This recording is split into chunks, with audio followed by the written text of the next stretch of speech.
حي على الفلاح.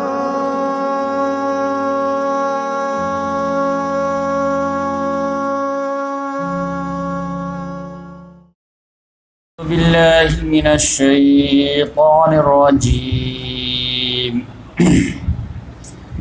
بسم الله الرحمن الرحيم. يا أيها النبي جاهد الكفار والمنافقين واغلظ عليهم ومأواهم جهنم وبئس المصير. يحلفون بالله ما قالوا ولقد قالوا كلمة الكفر وكفروا بعد إسلامهم وهموا بما لم ينالوا وما نقموا إلا أن أغناهم الله ورسوله من فضله فإن يتوبوا يك خيرا لهم وإن يتولوا يعذبهم الله عذابا أليما في الدنيا والآخرة وما لهم في الأرض من ولي ولا نصير. صدق اللہ العظیم. محترم سامعین کرام، ابھی آپ لوگوں کے سامنے سورۃ التوبہ کی 2 آیات کی تلاوت کی گئی ہے، آیت نمبر 73 اور 74. سورۃ توبہ 10ویں پارے سے شروع ہوتی ہے اور 11ویں پارے پہ ختم ہوتی ہے. سورہ نمبر 9 ہے، پارہ نمبر 10 اور 11، اور یہ مدنی سورہ ہے. مدنی سورہ میں بھی آخری زمانے کی سورہ ہے. اب کل اس میں جو ہے 16 رکوع ہیں اور 129 آیات. لیکن آج میں جو آیت پڑھا ہوں، یا ایھا النبی جاہد الکفار والمنافقین، اے نبی صلی اللہ علیہ وسلم اب سختی کیجئے کفار پر بھی اور منافقین پر بھی. تو آج میں نفاق کے تعلق سے جو ہے ایک بات آپ کے سامنے رکھوں گا، اور نفاق کے تعلق سے جو ہے تمام امت مسلمہ کو منع کیا گیا ہے کہ کسی کو بھی آپ منافق نہیں ڈکلیئر کر سکتے، کیونکہ نہ مومن کی گواہی دے سکتے کہ یہ پکا مومن ہے یہی جنت میں جائے گا، اور نہ کسی کو بول سکتے کہ یہ جو ہے منافق ہے یہ جہنم میں جائے گا. ایمان بھی اندر کی کیفیت کا نام ہے اور نفاق بھی اندر کی کیفیت کا نام ہے. آپ زیادہ سے زیادہ چیلنجنگ انداز میں مسلم کی جو ہے گواہی دے سکتے ہیں کہ یہ کلمہ پڑھتا ہے یہ مسلم ہے، اور یہ کلمہ کا انکار کرتا ہے تو یہ کافر ہے. مومن کون ہے؟ اس کے علامات. منافق کون ہے؟ اس کے علامات. اور پھر دور صحابہ میں جو اسٹرگل ہوئے تو انہی علامات سے چھن کر کے کچھ لوگ آئے، تو اس میں سے جو بہت سارے لوگ سمبل آف مومن بن گئے.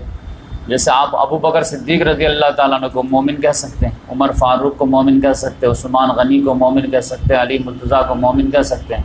یہ لوگ اپنے جو ہے ایمان کا ثبوت اتنا زیادہ دیے کہ اب اس کے اس میں شک ہی نہیں رہے. باقی آج کے دور میں کسی مسلمان کے بارے میں، بڑے سے بڑے عالم کے بارے میں بھی آپ گارنٹی سے نہیں کہہ سکتے کہ یہ مسلم ہے اور یہ مومن ہے اور یہی جنت میں جائے گا. ہاں علامات ہیں کہ ہاں نماز کا پابند ہے تو مومن ہے، روزے کا پابند ہے تو مومن ہے. اسی طرح نفاق کے بارے میں بھی آپ کسی کا تعین کے ساتھ نام لے کر کے نہیں بول سکتے یہی منافق ہے، کیونکہ کمزوری اگر ہے جھوٹ بولتا ہے تو اب بشری کمزوری بھی ہو سکتی ہے اور ایمانی کمزوری بھی ہو سکتی ہے. لیکن اللہ تعالیٰ نے جو ہے پورے اسٹرگل میں جو 23 سال جو ہے جدوجہد چلی، خاص طور سے اس میں جو 13 سال کے بعد جو ہے مدینے کے جو اسٹرگل تھے، اس میں جن لوگوں نے ایمان کا اپوز کیا یا ایمان کے تقاضے کا اپوز کیا، تو اس میں سے چھن کر کے ایک پرسنالٹی ایسی آ گئی جس کے بارے میں ڈکلیئر ہو گیا کہ ہاں یہ منافق ہے. بقیہ کے بارے میں پردہ ڈالا گیا اور ایک کو جو ہے ہائی لائٹ کر دیا گیا تاکہ اس کی زندگی کو آپ اسٹڈی کر لیجئے اور اس کے ذریعے سے آپ منافق کو پہچان سکتے ہیں. تو رئیس المنافقین یعنی منافقوں کا جو سردار تھا وہ کسی نہ کسی بہانے سے اس کا نام اوپن ہو گیا، تو لہذا ایک جو ہے آپ کے پاس کیریکٹر آ گیا۔ اب اس کیریکٹر سے جتنے کیریکٹر میچ کھائیں گے اس کے بارے میں نفاق کا جو ہے فتویٰ لگ جائے گا۔ گرچہ منافق ہم کسی کو نہیں کہیں گے، لیکن ایک سمبل آف نفاق آپ کے سامنے آ جائے گا۔ تو میں یہ چاہتا ہوں، میں یوٹیوب پہ بہت دیکھ رہا تھا کہ کوئی بھی آدمی ایسا ہے کیا کہ جو ہے عبداللہ بن ابی کے بارے میں پورا تفصیل سے کوئی گفتگو کیا ہو، تو مجھے تو کہیں نظر نہیں آیا۔ تو میں سوچا کہ جو ہے یہ اسلامی ریولوشن جو چل رہا تھا، تو اس میں ایک طرف تو مسلمان تھے، صحابہ کرام جن کو محمد صلی اللہ علیہ وسلم لیڈ کر رہے تھے، ایک طرف کفار مکہ تھے جس کو ابو جہل ابو سفیان لیڈ کر رہے تھے، ایک طرف یہود تھے جس کو جو ہے ان کو علماء لیڈ کر رہے تھے، ایک طرف نصارہ تھے وہ ان کو جو ہے لیڈ کر رہے تھے۔ لیکن ایک مسلمانوں میں سے ایک گروپ تھا جو ففتھ کالمنسٹ کے ٹائپ پہ تھا، منافقین، اس کو جو عبداللہ بن ابی لیڈ کر رہا تھا، اور اس کے بارے میں ہم جانتے ہیں، ہمارے عوام جانتے ہیں، تو کیسے آج کے دور میں پہچان پائیں گے کہ کون منافق ہے کون نہیں ہے؟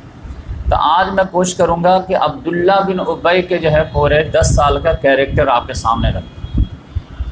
اب پھر جو لاسٹ جو ہمارا درس ہوا تھا اس میں جو آپ کو یہ بتایا گیا تھا کہ محمد صلی اللہ علیہ وسلم اس کے بھی نماز جنازہ کے لیے تیار ہو گئے اور اس کو بھی کفن کے طور پر اپنا کرتا دینے کے لیے تیار ہو گئے، تو پھر اس سے اندازہ ہوگا کہ محمد صلی اللہ علیہ وسلم کا اخلاق کتنا زیادہ ہے کہ جس آدمی نے پورے جو ہے زندگی پریشان کیا محمد صلی اللہ علیہ وسلم کو، ان کو بھی محمد صلی اللہ علیہ وسلم جو ہے آؤٹ آف وے جا کر کے جو ہے ان کے مغفرت کی خواہش ظاہر کیے، اور اخلاقی لحاظ سے ان کو بھی جو ہے ان کے گھر والوں کو دل دکھانے کی کوشش نہیں۔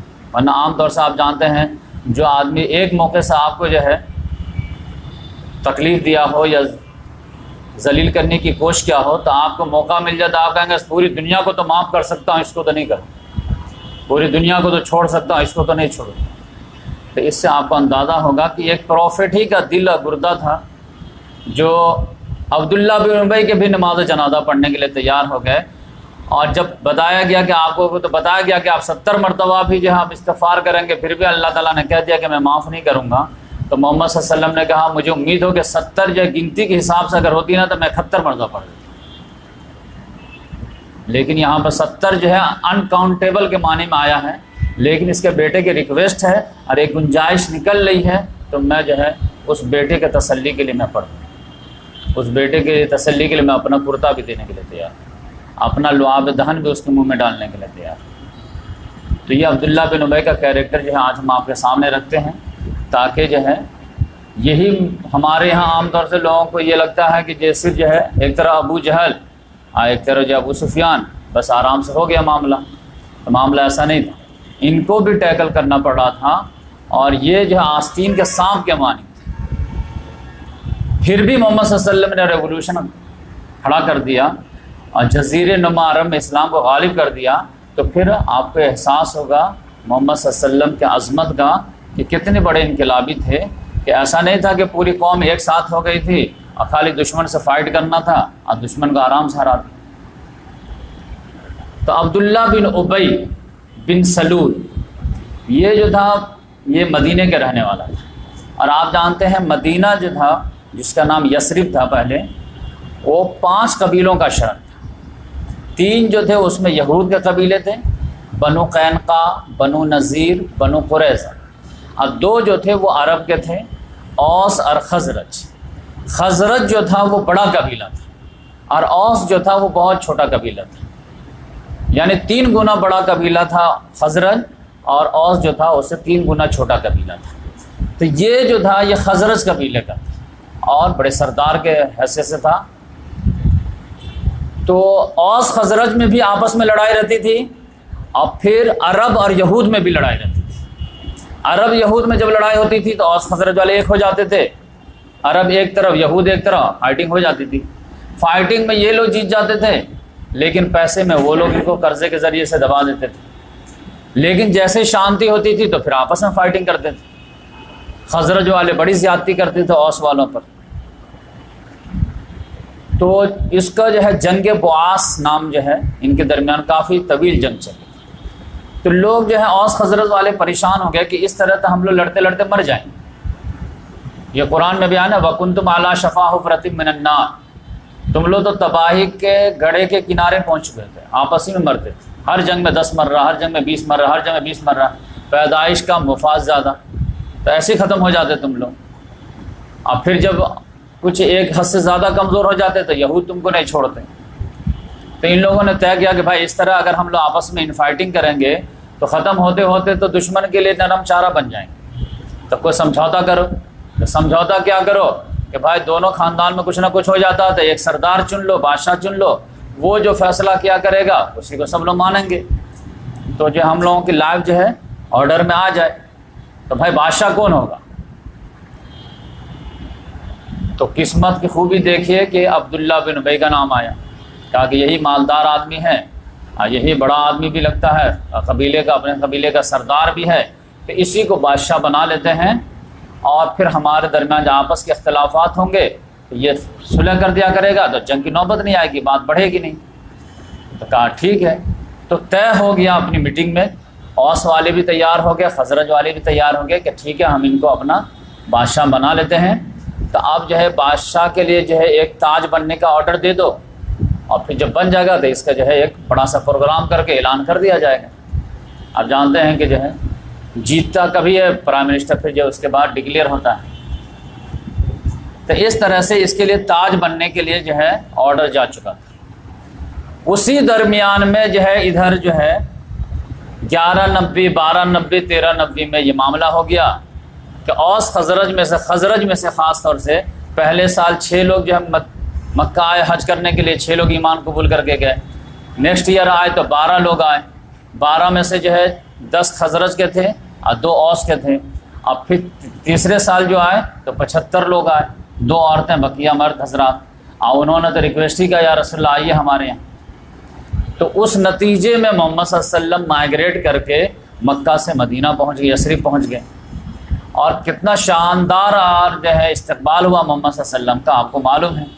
وَقُلْ رَبِّ أَدْخِلْنِي مُدْخَلَ صِدْقٍ وَأَخْرِجْنِي مُخْرَجَ صِدْقٍ وَاجْعَلْنِي مِن لَّدُنكَ سُلْطَانًا نَصِيرًا، جو دعا مانگے تھے تو اسی کے شایان استقبال ہوا۔ اتنا زبردست استقبال ہوا کہ عبداللہ بن ابی بھی اندر سے چڑ رہا تھا، لیکن وہ بھی آ کر کے ریکویسٹ کیا کہ یا رسول اللہ آپ ہمارے یہاں آئیے، قیام کیجیے، دیکھیے ہم بڑے سردار ہیں، ہمارے گھر میں جو ہے روم وغیرہ بہت زیادہ ہیں، ہمارے یہاں ہالٹ کیجیے۔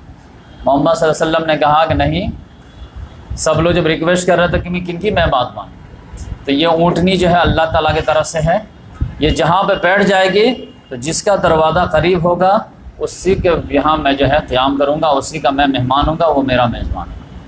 تو اس وقت بھی جو ہے یہ اپنی چودراہٹ جو ہے ظاہر کرنے کی کوشش کیا کہ ہمارے یہاں آئیے، میں سردار ہوں، میں آپ کو ویلکم کرتا ہوں، میں آپ کو آن کرتا ہوں۔ لیکن آپ جانتے ہیں کہ ابو ایوب انصاری رضی اللہ تعالیٰ عنہ کے قسمت میں یہ معاملہ آیا، اور ان کے یہاں محمد صلی اللہ علیہ وسلم 6 مہینہ تک جو ہے مہمان بن کے رہے۔ اس کے بعد جب مسجد نبوی بن گئے تو شفٹ کر گئے۔ لیکن آپ جانتے ہیں کہ اس کے بعد ہوا کیا کہ یہ جنگ بدر تک انتظار کرتا رہا، اور اندر سے تو جل رہا تھا، لیکن ڈے بائی ڈے لوگ مسلمان ہو رہے تھے، جو مسلمان تھے وہ بڑی جوشیلے انداز میں ان کی قدر کر رہے تھے۔ تو پورے مدینے میں جو ہے رسول اللہ رسول اللہ رسول اللہ ہی پوچھتا تھا، ہر گھر میں یہی تذکرہ، رسول اللہ آئے ہیں، رسول اللہ آئے ہیں، رسول اللہ آئے ہیں۔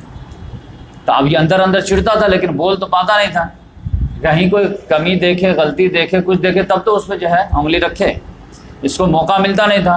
سمجھیے کہ ایک موقع ملا، اس پہ وہ جو ہے موقع جانے نہیں دیا۔ خزرج کے جو سردار تھے ان کا نام تھا سعد بن عبادہ رضی اللہ تعالیٰ، اوس کے جو سردار تھے ان کا نام تھا سعد بن معاذ، دونوں کا نام سعد ہی، سعد من شیر۔ تو یہ بیمار پڑ گئے، ان کی عیادت کے لیے محمد صلی اللہ علیہ وسلم گدھے پہ بیٹھ کر کے جا رہے تھے۔ تو اب گدھا جانتے ہیں کتنا ایک دم سلو، اس کے گردہ کتنے اڑے، لیکن یہ اپنے محفل میں بیٹھا ہوا تھا تو کچھ نہیں اس کو بن پایا، تو اس پہ بھی جو آبجیکشن لیا کہ آرام سے چلیے، گردہ ہمارے پر مت اڑایا کیجیے، کچھ نہ ہو تو چلو یہی آبجیکشن لے لو۔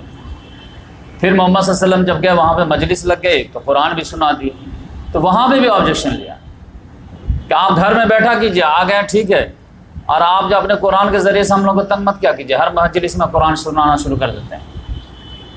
اب سردار لیول کا تھا تو کوئی بول نہیں سکتا تھا۔ محمد صلی اللہ علیہ وسلم بھی اگنور کیے کہ ٹھیک ہے ابھی تو انیشیل اسٹیج ہے، لیکن بھانپ تو گیا ہی تھا کہ یہ جو ہے الگ کیریکٹر کا لگتا ہے، اور محمد صلی اللہ علیہ وسلم جیسا جینیس آدمی ہو تو پہلے شکل میں جان گئے ہوں گے کہ یہ آدمی کیا ہے، لیکن ان کو اگنور کرنے کی کوشش کی۔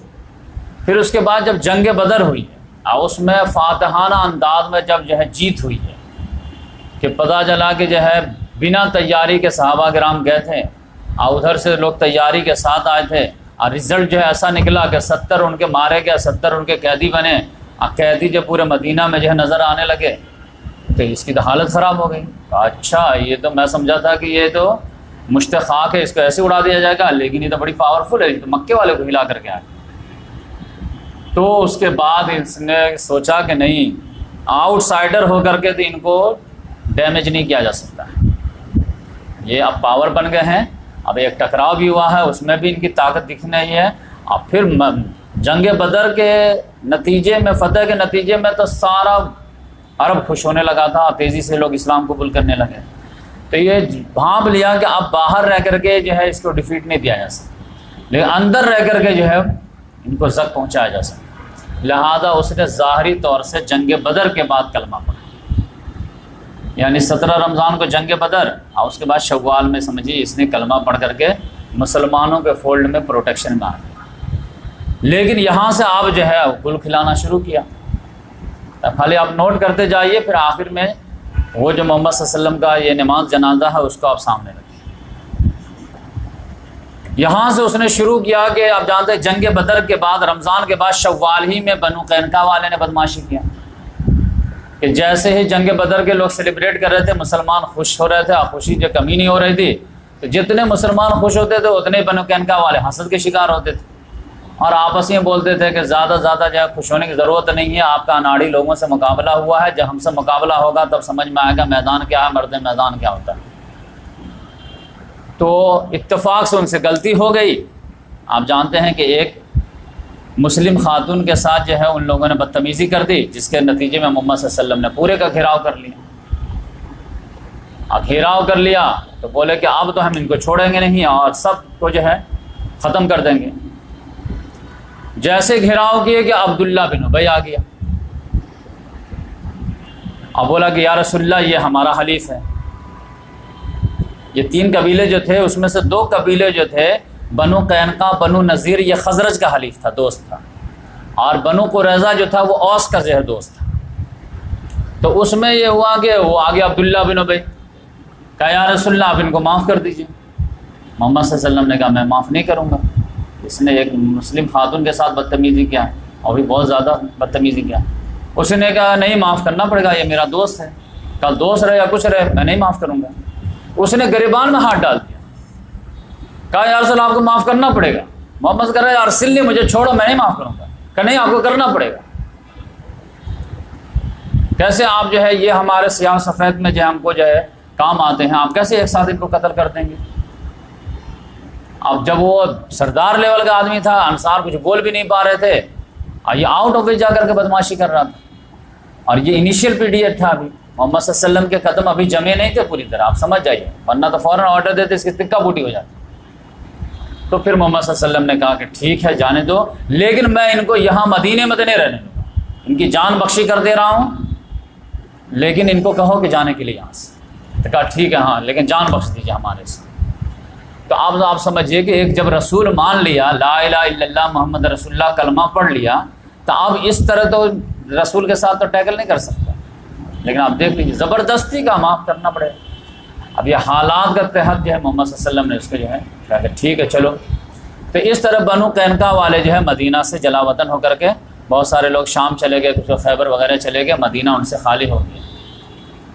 اب اس کے بعد یہ سمجھے کہ رمضان میں جنگ بدر، شوال میں ایک ہی مہینے کے بعد ابھی تازہ مسلمان ہوا، تازہ یہ حرکت کر دیا۔ اس کے بعد آپ جانتے ہیں کہ 1 سال کے بعد 3 ہجری میں جنگ احد ہوئی۔ جنگ احد میں آپ جانتے ہیں کہ ابو سفیان جو ہے 3000 کا قافلہ لے کر کے آتے، محمد صلی اللہ علیہ وسلم مشورہ کے لیے میٹنگ بیٹھا ہے کیا کیا جائے، 3000 کا لاؤ لشکر دار۔ محمد صلی اللہ علیہ وسلم نے اپنے اظہار یہ کہ دیکھو میں خواب دیکھا ہوں کہ کچھ گائے ذبح ہوئی ہے، اب میری تلوار کی دھار بھی جو ہے نا آگے سے تھوڑی سی ٹیڑھی ہو گئی، تو اس کا مطلب یہ ہے کہ میرے کچھ صحابہ جو ہیں شہید ہوں گے، دھار ٹیڑھی ہونے کا مطلب یہ ہے کہ میرے خاندان میں سے کوئی قریبی جو ہے شہید ہوگا، اب میں ایک محفوظ زرہ میں جو ہے ہاتھ ڈال دیا ہوں، اس کا مطلب یہ ہے کہ مدینہ جو ہے میرے لیے پناہ گاہ ہے، تو میرا یہ اوپینین یہ ہے کہ مدینہ میں رہ کے ڈیفنس کیا جائے۔ اور اتفاق کی بات یہ ہے کہ عبداللہ بن ابی بھی کہا کہ ہاں میری بھی یہی رائے ہے کہ مدینہ میں رہ کے ڈیفنس کیا جائے، لیکن صحابہ کرام میں جو جوشیلے نوجوان تھے انہوں نے کہا نہیں ایسا کیسے ہو سکتا، وہ جو ہے 450 کلومیٹر سے آئیں گے اور ہم جو ہے عورتوں کی طرح گھر میں ڈیفنس کریں گے، ہم تو اسی دن کا انتظار کرتے ہیں کہ کب جب میدان سجے اور کب جب ہم کو شہادت ملے، اب جب سامنے آنکھوں سے دیکھ رہے ہیں شہادت ملنے تو اب ہم گھر میں بیٹھیں گے۔ شہادت مطلوب مقصود مومن نہ مال غنیمت نہ کشور۔ حمزہ رضی اللہ تعالیٰ ان لوگوں کو لیڈ کر رہے تھے، ان کو لیڈ کرنے کا حق بھی بنتا تھا کیونکہ وہ جنگ بدر میں جوہر دکھا چکے تھے۔ انہوں نے کہا کہ یا رسول اللہ میں تو کھانا نہیں کھاؤں گا جب تک ان سے جو ہے آگے چل کر کے دو ہاتھ نہ کر لوں۔ جو لوگ جنگ بدر کو مس کر گئے تھے وہ تو اور جو ہے متاولے ہو رہے تھے، لہذا ان کا جوش جذبہ دے کر کے محمد صلی اللہ علیہ وسلم نے کہا چلو ٹھیک ہے، جب میدان میں چلنے کے لیے تیار ہوتے چلو۔ لیکن آپ جانتے ہیں کہ 1000 کا لشکر تیار ہوا اور گئے۔ اب عبداللہ بن ابی بھی ساتھ میں آیا، لیکن جب میدان احد کے میدان میں فوج ایک دوسرے کے آمنے سامنے ہوئی تو ایسے وہ 3 گنا زیادہ تھے، یہ جو ہے 1000 تھے وہ 3000 تھے۔ میدان جنگ میں جیسے دشمن کو سامنے دیکھا ہے وہ ایسے کہا نہیں یہ جنگ نہیں، یہ خودکشی ہے، I am not ready to suicide, میں تو سوسائڈ کرنے کے لیے تیار نہیں ہوں، میں جا رہا ہوں۔ اور 300 لوگوں کو ہم نوا کو لے کر کے آگے، سمجھے کتنا بڑے لیول کا سردار تھا۔ میدان جنگ سے 3 لوگوں نے ڈانٹا بھی ڈپٹا بھی کہ یہ کیا حرکت کر رہا، لیکن اس نے لوگوں نے کہا بھی کہ قاتلو فی سبیل اللہ ودفعوا، کم سے کم قتال کرو یا کم سے کم ڈیفنس تو کرو، یہاں سے بھاگ جاؤ گے تو کیا یہ مدینہ نہیں پہنچیں گے؟ جو مکہ سے چل کے آیا ہے احد تک آیا ہے تو احد سے تم گھر چلے جاؤ گے تو یہ گھر پہ نہیں اٹیک کریں گے، تو اس سے بہتر یہیں پہ ڈیفنس کرو۔ اس نے کہا نہیں، لو نعلم قتال لاتبعناکم، اگر مجھے معلوم ہوتا یہ قتال ہے نا تو میں ضرور تمہاری بات مانتا، یہ سوسائڈ ہے، سوسائڈ کرنے کی خواہش نہیں ہے، لڑو تم لوگ مرو، تم لوگ فینیٹکس ہو۔ تو اس طرح سے جو ہے وہ آ گیا، 300 لوگوں کو لے کر کے آ گیا۔ اب اس سے فائدہ کیا ہوا؟ مسلمان فوجوں کا مورال ڈاؤن ہوا اور دشمن فوج کے حوصلے بڑھ گئے، دونوں ہوا نا۔ اگر اس نے بہانہ کیا بنایا کہ ہمارا مشورہ مانا ہی نہیں گیا، چھوکڑے لوگوں کا مشورہ پہ عمل ہوتا ہے، ہمارے بھائی کی بات کی کوئی اہمیت ہی نہیں ہے، تو بھائی آپ کی بات نہیں مانی گئی تھی تو آپ مدینہ سے نکلتے ہی نہیں، وہیں پہ آبجیکشن کر دیتے کہ ہماری بات نہیں مانی جائے گی، میں نہیں جاؤں گا۔ یہ میدان میں آ کر کے کیوں تم آئے؟ اس کا مطلب یہ تھا کہ اندر کچھ اور، تم بولنا کچھ اور چاہ رہے ہو، بول کچھ اور رہے، اور اس کا ایفیکٹ پڑا بھی۔ انصار میں سے 2 قبیلے، اوس میں سے بھی حضرت میں تھے، بنو سالبہ اور بنو سلمہ، یہ 2 قبیلے کے بھی پاؤں کھڑ گئے۔ اب وہ بھی جو ہے متضل یا رسول میں بھی جا رہا، لوگوں نے ان کو سمجھایا بجھایا، تب جا کر کے ان کے قدم رہے کہ ارے یہ منافق ہے، جانے تو اس کو، تو کیا فرق پڑتا ہے، ہم لوگ 7 سائن ہیں، 7 چوکاٹ 4 گنا زیادہ ہو گیا، اللہ تعالیٰ تو ایک مسلمان کا 10 مسلمان میں کافر میں بھاری کرا دیتا، آپ تم کیوں ٹینشن لیں؟ تب وہ دونوں کے قدم چلے۔ تو اس طرح سے جو اس نے اپنا مقصد بنایا تھا کہ میدان جنگ میں دشمن کے سامنے جب ہم واپس ہوں گے تو ادھر مسلمانوں کا مورال بھی ڈاؤن ہوگا، ادھر جو ہے دشمن انکریج ہوں گے، تو پورا اس میں جو ہے کامیاب رہا۔ جو قرآن میں آیا اذ ہمت طائفتان منکم ان تفشلا واللہ ولیہما، جب تم میں سے 2 گروپ کے قدم جو ہے پھسل گئے تھے، بزدلی دکھانے کے لیے تیار ہو گئے، تو اس طرح آپ دیکھیے کہ عین میدان جنگ میں جو ہے۔ اب اس کے بعد جو ہے جب جنگ بدر ہوئی تو اس میں جو ہوا آپ کو معلوم ہے، مسلمان پہلے مرحلے میں تو جیت گئے تھے، لیکن مال غنیمت کی وجہ سے جو ہے پھر جو ہے جیتی ہوئی بازی ہار میں تبدیل ہو گئی، اب پھر جو ہے معاملہ سمجھے کہ ڈرا ہو گیا۔ لیکن اس کے بعد جب جو ہے زخمی ہو کر کے آئے تب کتنا گل کھلایا ہوگا، تو آپ تو سمجھ لیجئے پورا سورہ آل عمران پر اللہ تعالیٰ نے تبصرہ کیا ہے کہ غلطی تم لوگوں کی تھی، میری نہیں تھی، میں تو مدد کا جو وعدہ تھا وہ پورا کر دیا تھا، تم ہی لوگ نہیں نبھائے۔ لیکن اس میں آپ دیکھیں گے کہ یہ آدمی جو اپنا چودراہٹ جمانے کے لیے کیا کرتا تھا، ہر جمعہ کو خطبہ جمعہ سے پہلے جب محمد صلی اللہ علیہ وسلم سے پہلے کھڑا ہو جاتا تھا۔ اب 1 بجے جمعہ کا خطبہ ہے تو یہ جو ہے 12:50 پہ پہلے کھڑا ہو جاتا، لوگوں غور سے سنو، یہ اللہ کے رسول ہے، ان کے ذریعے سے اللہ تعالیٰ نے تم کو ہدایت دی ہے اور اللہ تعالیٰ نے عزت دی ہے، ان کی بات مانو اور عمل کرو۔ اب پھر چلی جا رسول آپ تاکہ پتہ چل جائے کہ ایک جو ہے میں آنیسٹ بھی ہوں، اب پھر میری سرداری بھی چمک جائے کہ میں متولی ہوں کیا ہوں۔ تو اس طرح سے ہر جمعہ کو جو ہے ایک خطبہ چھوٹا سا یہ بھی دیتا تھا۔ اب جنگ احد کے بعد جو ہے اب تو اس کا منہ نہیں تھا خطبہ دینے کا، لیکن پھر بھی جو ہے بے شرم ایسا تھا کہ کھڑا ہو گیا خطبہ دینے کے، لوگوں کو غور سے سنو۔ جیسے ہی کھڑا ہوا سارے لوگ کو غصہ آیا، سب لوگ کپڑا بیٹھو، اب تو بولنے کے لائق رہ گیا۔ میدان میں جو ہے تو بہانہ بنا کر کے 300 لوگوں کے پیچھے آ گیا تھا، جس کی وجہ سے ہم لوگ کو اور نقصان اٹھانا پڑا۔ آپ پھر ہم کو سناتا ہے کہ بیٹھو یہ اللہ کے رسول ہے، بیٹھ۔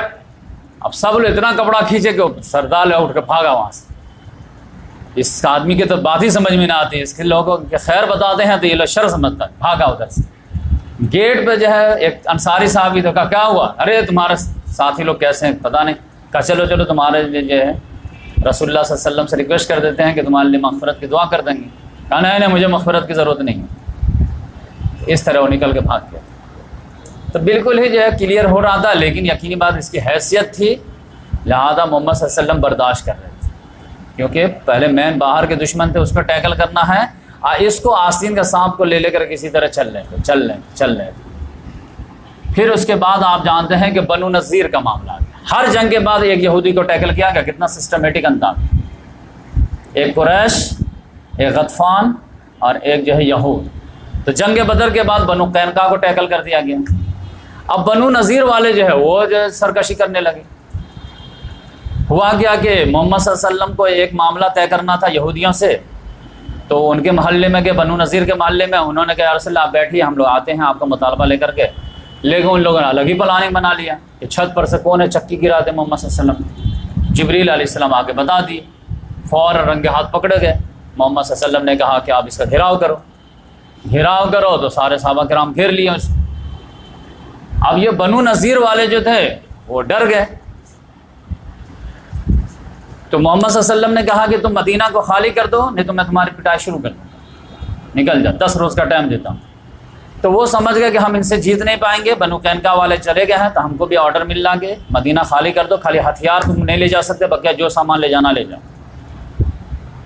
جیسے وہ لوگ موڈ بنا رہے تھے، تیاری کر رہے تھے کہ عبداللہ بن ابی پہنچ گیا وہاں۔ کہاں جا رہے؟ ارے تمہارے صاحب تو بولے جانے کے لیے تو ماریں گے۔ کہا کوئی ضرورت نہیں جانے کی، ہم ہیں نا تمہارے لیے، 2000 فوج ہے ہمارے پاس۔ بنو غطفان والے ہمارے دوست ہیں، اس کو بھی کال کر لیں گے، بنو قینقاع والے جو ہیں ان کو بھی بلا لیں گے، بنو قریظہ والے ان کو بھی تیار کر لیں گے، سب لوگ ایک ہو جائیں گے، یہ کیا کر پائیں گے؟ تم اطمینان سے رہو، کچھ نہیں ہوگا، تم نکلو گے نا تو تمہارے ساتھ ہم بھی نکلیں گے، اگر تم سے قتال ہوئی نا تو قسم خدا کہ ہم تمہاری مدد کریں۔ یہ سورہ حشر پڑھیے آپ، الم تر الی الذین نافقوا یقولون لاخوانهم الذین کفروا من اہل الکتاب لئن اخرجتم لنخرجن معکم ولا نطیع فیکم احدا ابدا ولئن قتلتم لننصرنکم واللہ یشہد انہم لکاذبون، کہ اگر تم نکلو گے میں بھی تمہارے ساتھ نکلوں، اگر تم سے قتال ہوگا میں لازماً تم سے مدد کروں گا، تمہارے معاملے میں تو کسی کی بات میں نہیں مانوں گا۔ اللہ تعالیٰ نے اس پر تبصرہ کیا، نئے مسلمان ٹینشن نہیں لو، یہ کچھ نہیں ہے، لئن اخرجوا لا یخرجون معهم، اگر ان کو نکالا گیا نا تو یہ نہیں نکلے گا اس کے ساتھ، وَلَئِن قُوتِلُوا لَا يَنصُرُونَكُمْ، اور ان کا اگر قتال کرو گے تو ان کے مدد کے لیے یہ نہیں آئے گا، یہ جھوٹ بولنا۔ لَأَنْتُمْ أَشَدُّ رَهْبَةً فِي صُدُورِ مِنَ اللَّهِ، تمہارا خوف ان کے دلوں میں زیادہ بنسبت اللہ کے۔ لَا يُقَاتِلُونَكُمْ جَمِيعًا إِلَّا فِي قُرًى مُحَصَّنَةٍ مِّن وَرَاءِ جُدُورٍ، یہ لوگ تو تم سے کبھی قتال کر ہی نہیں سکتے سوائے جو ہے قلعے میں محفوظ ہو کر کے یا دیوار کے پیچھے سے عورتوں کے۔ تحسبهم جميعا وقلوبهم شتى، تم ان کو یونائٹ سمجھتے، ان کے دل ڈیوائڈ ہیں۔ تو پورا اللہ تعالیٰ نے مسلمانوں کو حوصلہ دیا کہ عبداللہ بن بھائی کتنا بھی ادھر ادھر جو ہے گھوم رہا، غطفان ادھر ادھر، کچھ نہیں ہوگا، بات کہہ دیے نا کہ 10 دن کے بعد یہ نہیں ہو تو فوراً اٹیک کر دیں۔ وہی ہوا، 10 دن کا جو الٹیمیٹم جیسے ٹائم ختم ہوا ویسے ان لوگوں کہا کہ نکلو، اور نہیں نکلیں۔ ان کو تو بھروسہ تھا کہ بنو قریظہ والے آ جائیں گے، یہ ہمارے جو ہے عبداللہ بن ابی آ جائیں گے، یہ آ جائیں گے۔ جیسے گھیراؤ کیا گیا کسی کی ہمت نہیں، جیسا قرآن نے کہا تھا ویسے ہی۔ لہذا کا ایک چانس اور دیجیے، چلو ہم کو دھوکہ دیا، کہا ٹھیک ہے لیکن نکلو۔ آپ پتہ چلا جو ہے سب لوگ جو اپنے ہاتھوں سے جو ہے گھر توڑ رہے ہیں، دیوار توڑ رہے ہیں، سب چیز، کیونکہ کہا گیا تھا سامان لے جا سکتے ہو، تو خوب انجوائے کر کے گئے تھے، گھر توڑ رہے ہیں۔ تاکہ ایک اینٹ سلامت نہ رہے کہ مسلمانوں کو اس کا فائدہ نہ پہنچے. یہاں خوب انجوائے کر کے توڑو اپنے گھر. اللہ تعالیٰ نے اس پہ تبصرہ بھی کیا. هو الذی اخرج الذین کفروا من اہل الکتاب من دیارہم لاول الحشر. وہی اللہ ہے جس نے نکالا اہل کتاب میں سے کافروں کو پہلے ہی جھٹکے میں. ما ظننتم ان یخرجوا وظنوا انما انتم من اللہ. تم لوگ گمان نہیں کر رہے تھے کہ یہ نہیں نکل پائیں گے. ان کو بھی یہ گمان نہیں تھا کہ ان کو یقین تھا کہ ہمارے جو قلعے ہم کو بچا لیں گے. لیکن کیا ہوا؟ اللہ تعالیٰ نے ان کے دلوں میں رعب ڈال دیا، لہٰذا یہ تیار ہوں گے شکست کھانے. تو اس طرح آپ دیکھیے کہ بنو نذیر والے معاملے میں بھی جو ہے اس نے سائڈ لیا بنو نذیر ہی کا، محمد صلی اللہ علیہ وسلم کا سائڈ نہیں لیا، گرچہ بزدلی دکھایا. لیکن اس کے بعد جانتے ہیں کہ یہ چوتھے دن کیا، پانچویں میں کیا معاملہ ہوا؟ جب پورا عرب جو ہے یونائٹ ہو کر کے جو ہے پارٹی گروپ بنا کر کے نیٹو کی فوج آ گئی، سمجھ جائیے، اور چاروں طرف سے مدینے کا گھیراؤ کر لیا، تو پھر عبداللہ بن ابی کا کیا رول؟ اس میں تو آپ جانتے ہیں کہ قرآن نے جو سورہ احزاب میں جو ہے نقشہ کھینچا ہے، وَلَمَّا رَأَى الْمُؤْمِنُونَ الْأَحْزَابَ هَٰذَا مَا وَعَدَنَا اللَّهُ وَرَسُولُهُ وَصَدَقَ اللَّهُ وَرَسُولُهُ وَمَا زَادَهُمْ إِلَّا إِيمَانًا وَتَسْلِيمًا. جب مومنوں نے تمام فوجوں کو دیکھا تو چیخ پڑے کہ یہی تو اللہ اس کا رسول کا وعدہ تھا، اور اس نے اپنا وعدہ پورا کر دکھایا کہ اس نے کہا تھا ہم آزمائیں گے، تو آزمانے کے لیے بھیجا دشمن کو. اور جب منافقوں نے دیکھا عبداللہ بن ابی وغیرہ نے، تو اس کی چیخیں کیسے نکلی؟ وَلَمَّا وَإِذْ يَقُولُ الْمُنَافِقُونَ وَالَّذِينَ فِي قُلُوبِهِم مَرَضٌ. اور یاد کرو منافقوں کو اور جن کے دلوں میں مرض تھا، انہوں نے کیا کہا اسی فوج کو دیکھ کر کہ ہاں مَا وَعَدَنَا اللَّهُ وَرَسُولُهُ إِلَّا غُرُورًا. اللہ اس کے رسول نے تو ہم کو دھوکہ دے کے مروا دیا. ہم کو تو کہتے تھے کہ جو ہے کیسر و کسریٰ کے خزانے تمہارے قدموں میں ہوں گے، یہاں طرف حاجت کے لیے باہر نہیں نکل جا پاتے.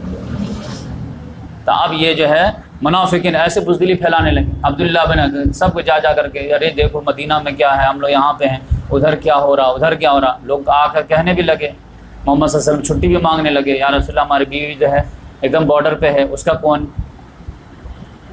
تو جہاں پر ہمت بڑھانے کی بات ہے وہاں پر بزدلی پھیلا رہا تھا. اور اس میں سب سے آگے کون تھا؟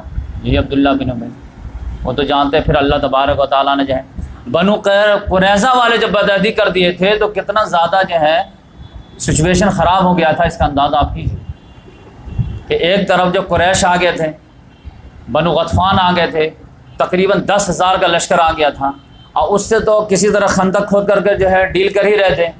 اور پیچھے جو ہے ایک جو یہود کا قبیلہ تھا بنو قریظہ، اس سے جو ہے جوائنٹ ڈیفنس مدینہ تھا، تو سوچے کہ اس ایریا میں تو سیف ہیں ہمارے بچے بیوی والے بچے. اب وہ جب بدعہدی کر دیا تو محمد صلی اللہ علیہ وسلم تو چت لیٹ گئے، کچھ سمجھ ہی میں نہیں آ رہا تھا کیا. کچھ دیر کے بعد پھر جو ہے تھوڑے سے جو ہے نارمل پوزیشن میں آئے. اور آپ جانتے ہیں کہ سچویشن کتنا کریٹیکل تھے کہ آپ کو میں ایک واقعہ بتاتا ہوں کہ محمد صلی اللہ علیہ وسلم نے اوس اور خزرج کے سردار کو سائڈ میں لیا، سعد بن معاذ اور سعد بن عبادہ رضی اللہ تعالیٰ، دونوں کو سائڈ میں لیا، بولے کہ دیکھیے کریٹیکل بہت سچویشن خراب ہو گئی، آپ کا کیا خیال ہے؟ غطفان والے کو تھوڑا سا جو ہے نارملائز کروں کیا نارملائز کریں؟ کہا کہ مدینہ کے جو 1/3 پیداوار اس کو دے دیتا ہوں، وعدہ کر دیتا ہوں کہ ہر سال میں آپ کو دیا کروں گا، اور اس کے بدلے میں آپ یہاں سے چلے جائیں، پھر خالی ہم قریش سے نپٹ لیں گے، آپ بنو قریظہ والے سے نپٹ لیں گے. 3 دشمن میں سے ایک تو چلا جائے گا. یہ مین فائٹر تو یہ غطفان والے ہی تھے، بدو لوگ، تو ان کو میں صلح نامہ کرا لیتا ہوں، مدینہ کا 1/3 جو ہے ہم دیتا رہیں گے، آپ چلے جائیں. دونوں سردار یہ تھے کیونکہ انہی کو لڑنا تھا، انہی کی قوم کو.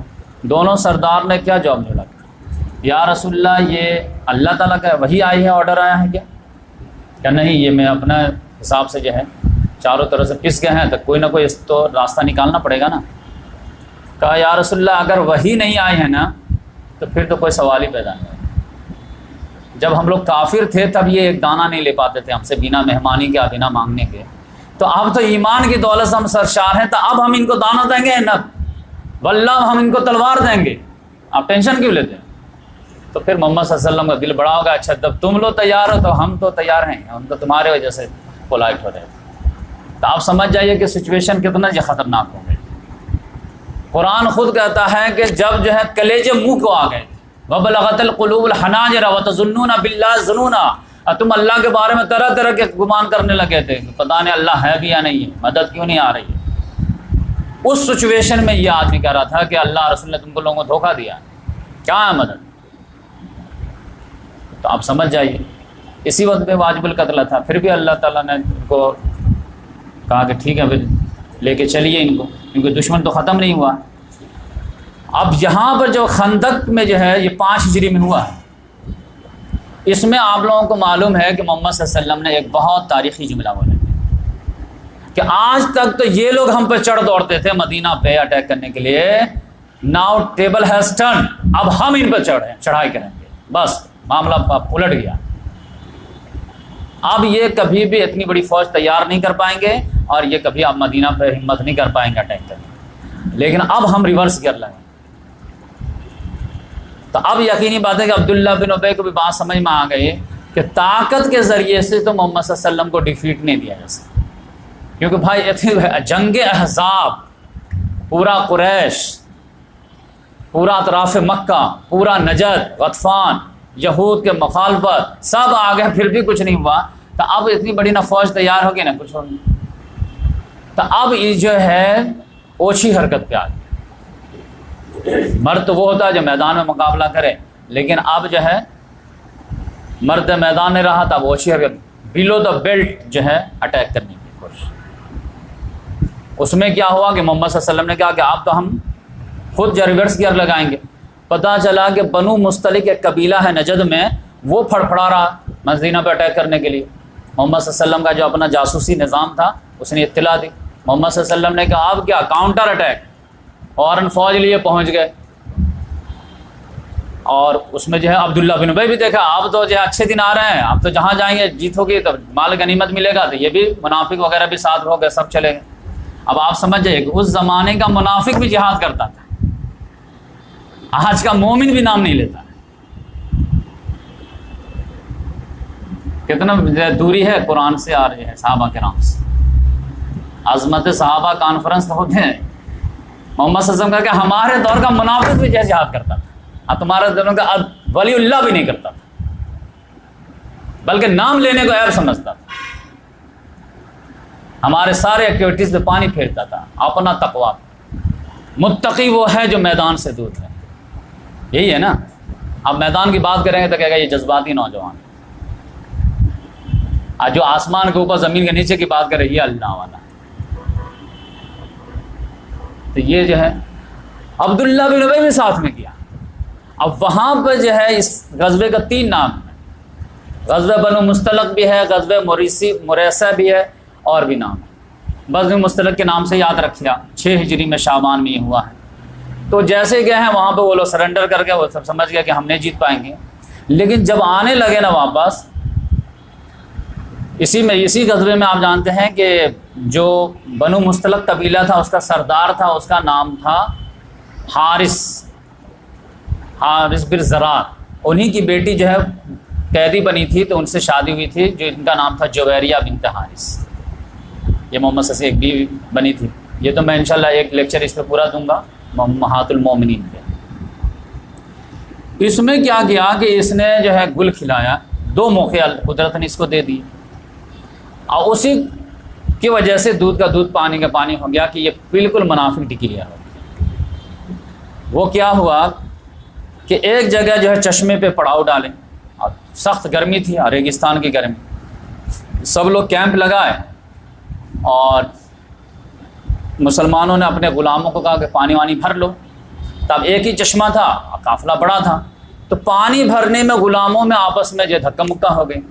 حضرت عمر رضی اللہ تعالیٰ عنہ کا ایک غلام تھا جہجہ، وہ پانی لینے کے لیے گیا، ادھر سے ایک دوسرا تھا انصار کا، دھکا مکی ہوئی تو حضرت عمر رضی اللہ تعالیٰ عنہ کا جو غلام تھا اس نے ایک لات مار دیا انصار کو۔ اس کو جیسے لات مارا اس نے کہا یا الانصار، آؤ مدد کرنے کے لیے۔ اس نے دیکھا یا الانصار بلایا تو اس نے کہا یا المہاجرین۔ اب عرب کو تو آپ جانتے ہیں کہ بارود میں بس چنگاری مارنے کی ضرورت ہے، دونوں طرف تلوار نکالے، کیا بات ہے، پہلے بولو کس کو مارنا، بات دونوں طرف سے تلوار تن گئی۔ لیکن اتفاق سے محمد صلی اللہ علیہ وسلم کو فوراً جو ہے انفارمیشن دے دیا گیا کہ ارے دونوں طرف تلوار جو ہے، اب دشمن جو ہار مان گئے تو یہ لوگ آپس میں پریکٹس کریں۔ فوراً دوڑتے ہوئے آئے، یہ کیا ہے جاہلیت کی پکار میں سن رہا ہوں، یا الانصار یا المہاجرین، نہیں تو دیکھیے مہاجر نے جو کیا بولا، کہ ٹھیک ہے وہ بولا تو اس آدمی کا نام لو نا، ایک بندے سے غلطی ہوئی نا، تو تم اس کو جو ہے مہاجر انصار کا ایشو کیوں دیکھو؟ ٹھیک ہے، جو بولا اس کو تنبیہ کی جائے گی، سزا دی جائے گی جو بھی، لیکن ابھی تک یہ ختم نہیں ہوا گیا میرے موجودگی میں رہتے ہوئے۔ لیکن یہ بات سمجھ لیجیے کہ یہ قومی عصبیت جو کبھی ختم نہیں ہوگی، اس کو دبایا جا سکتا ہے، یہ کھرچا نہیں جا سکتا۔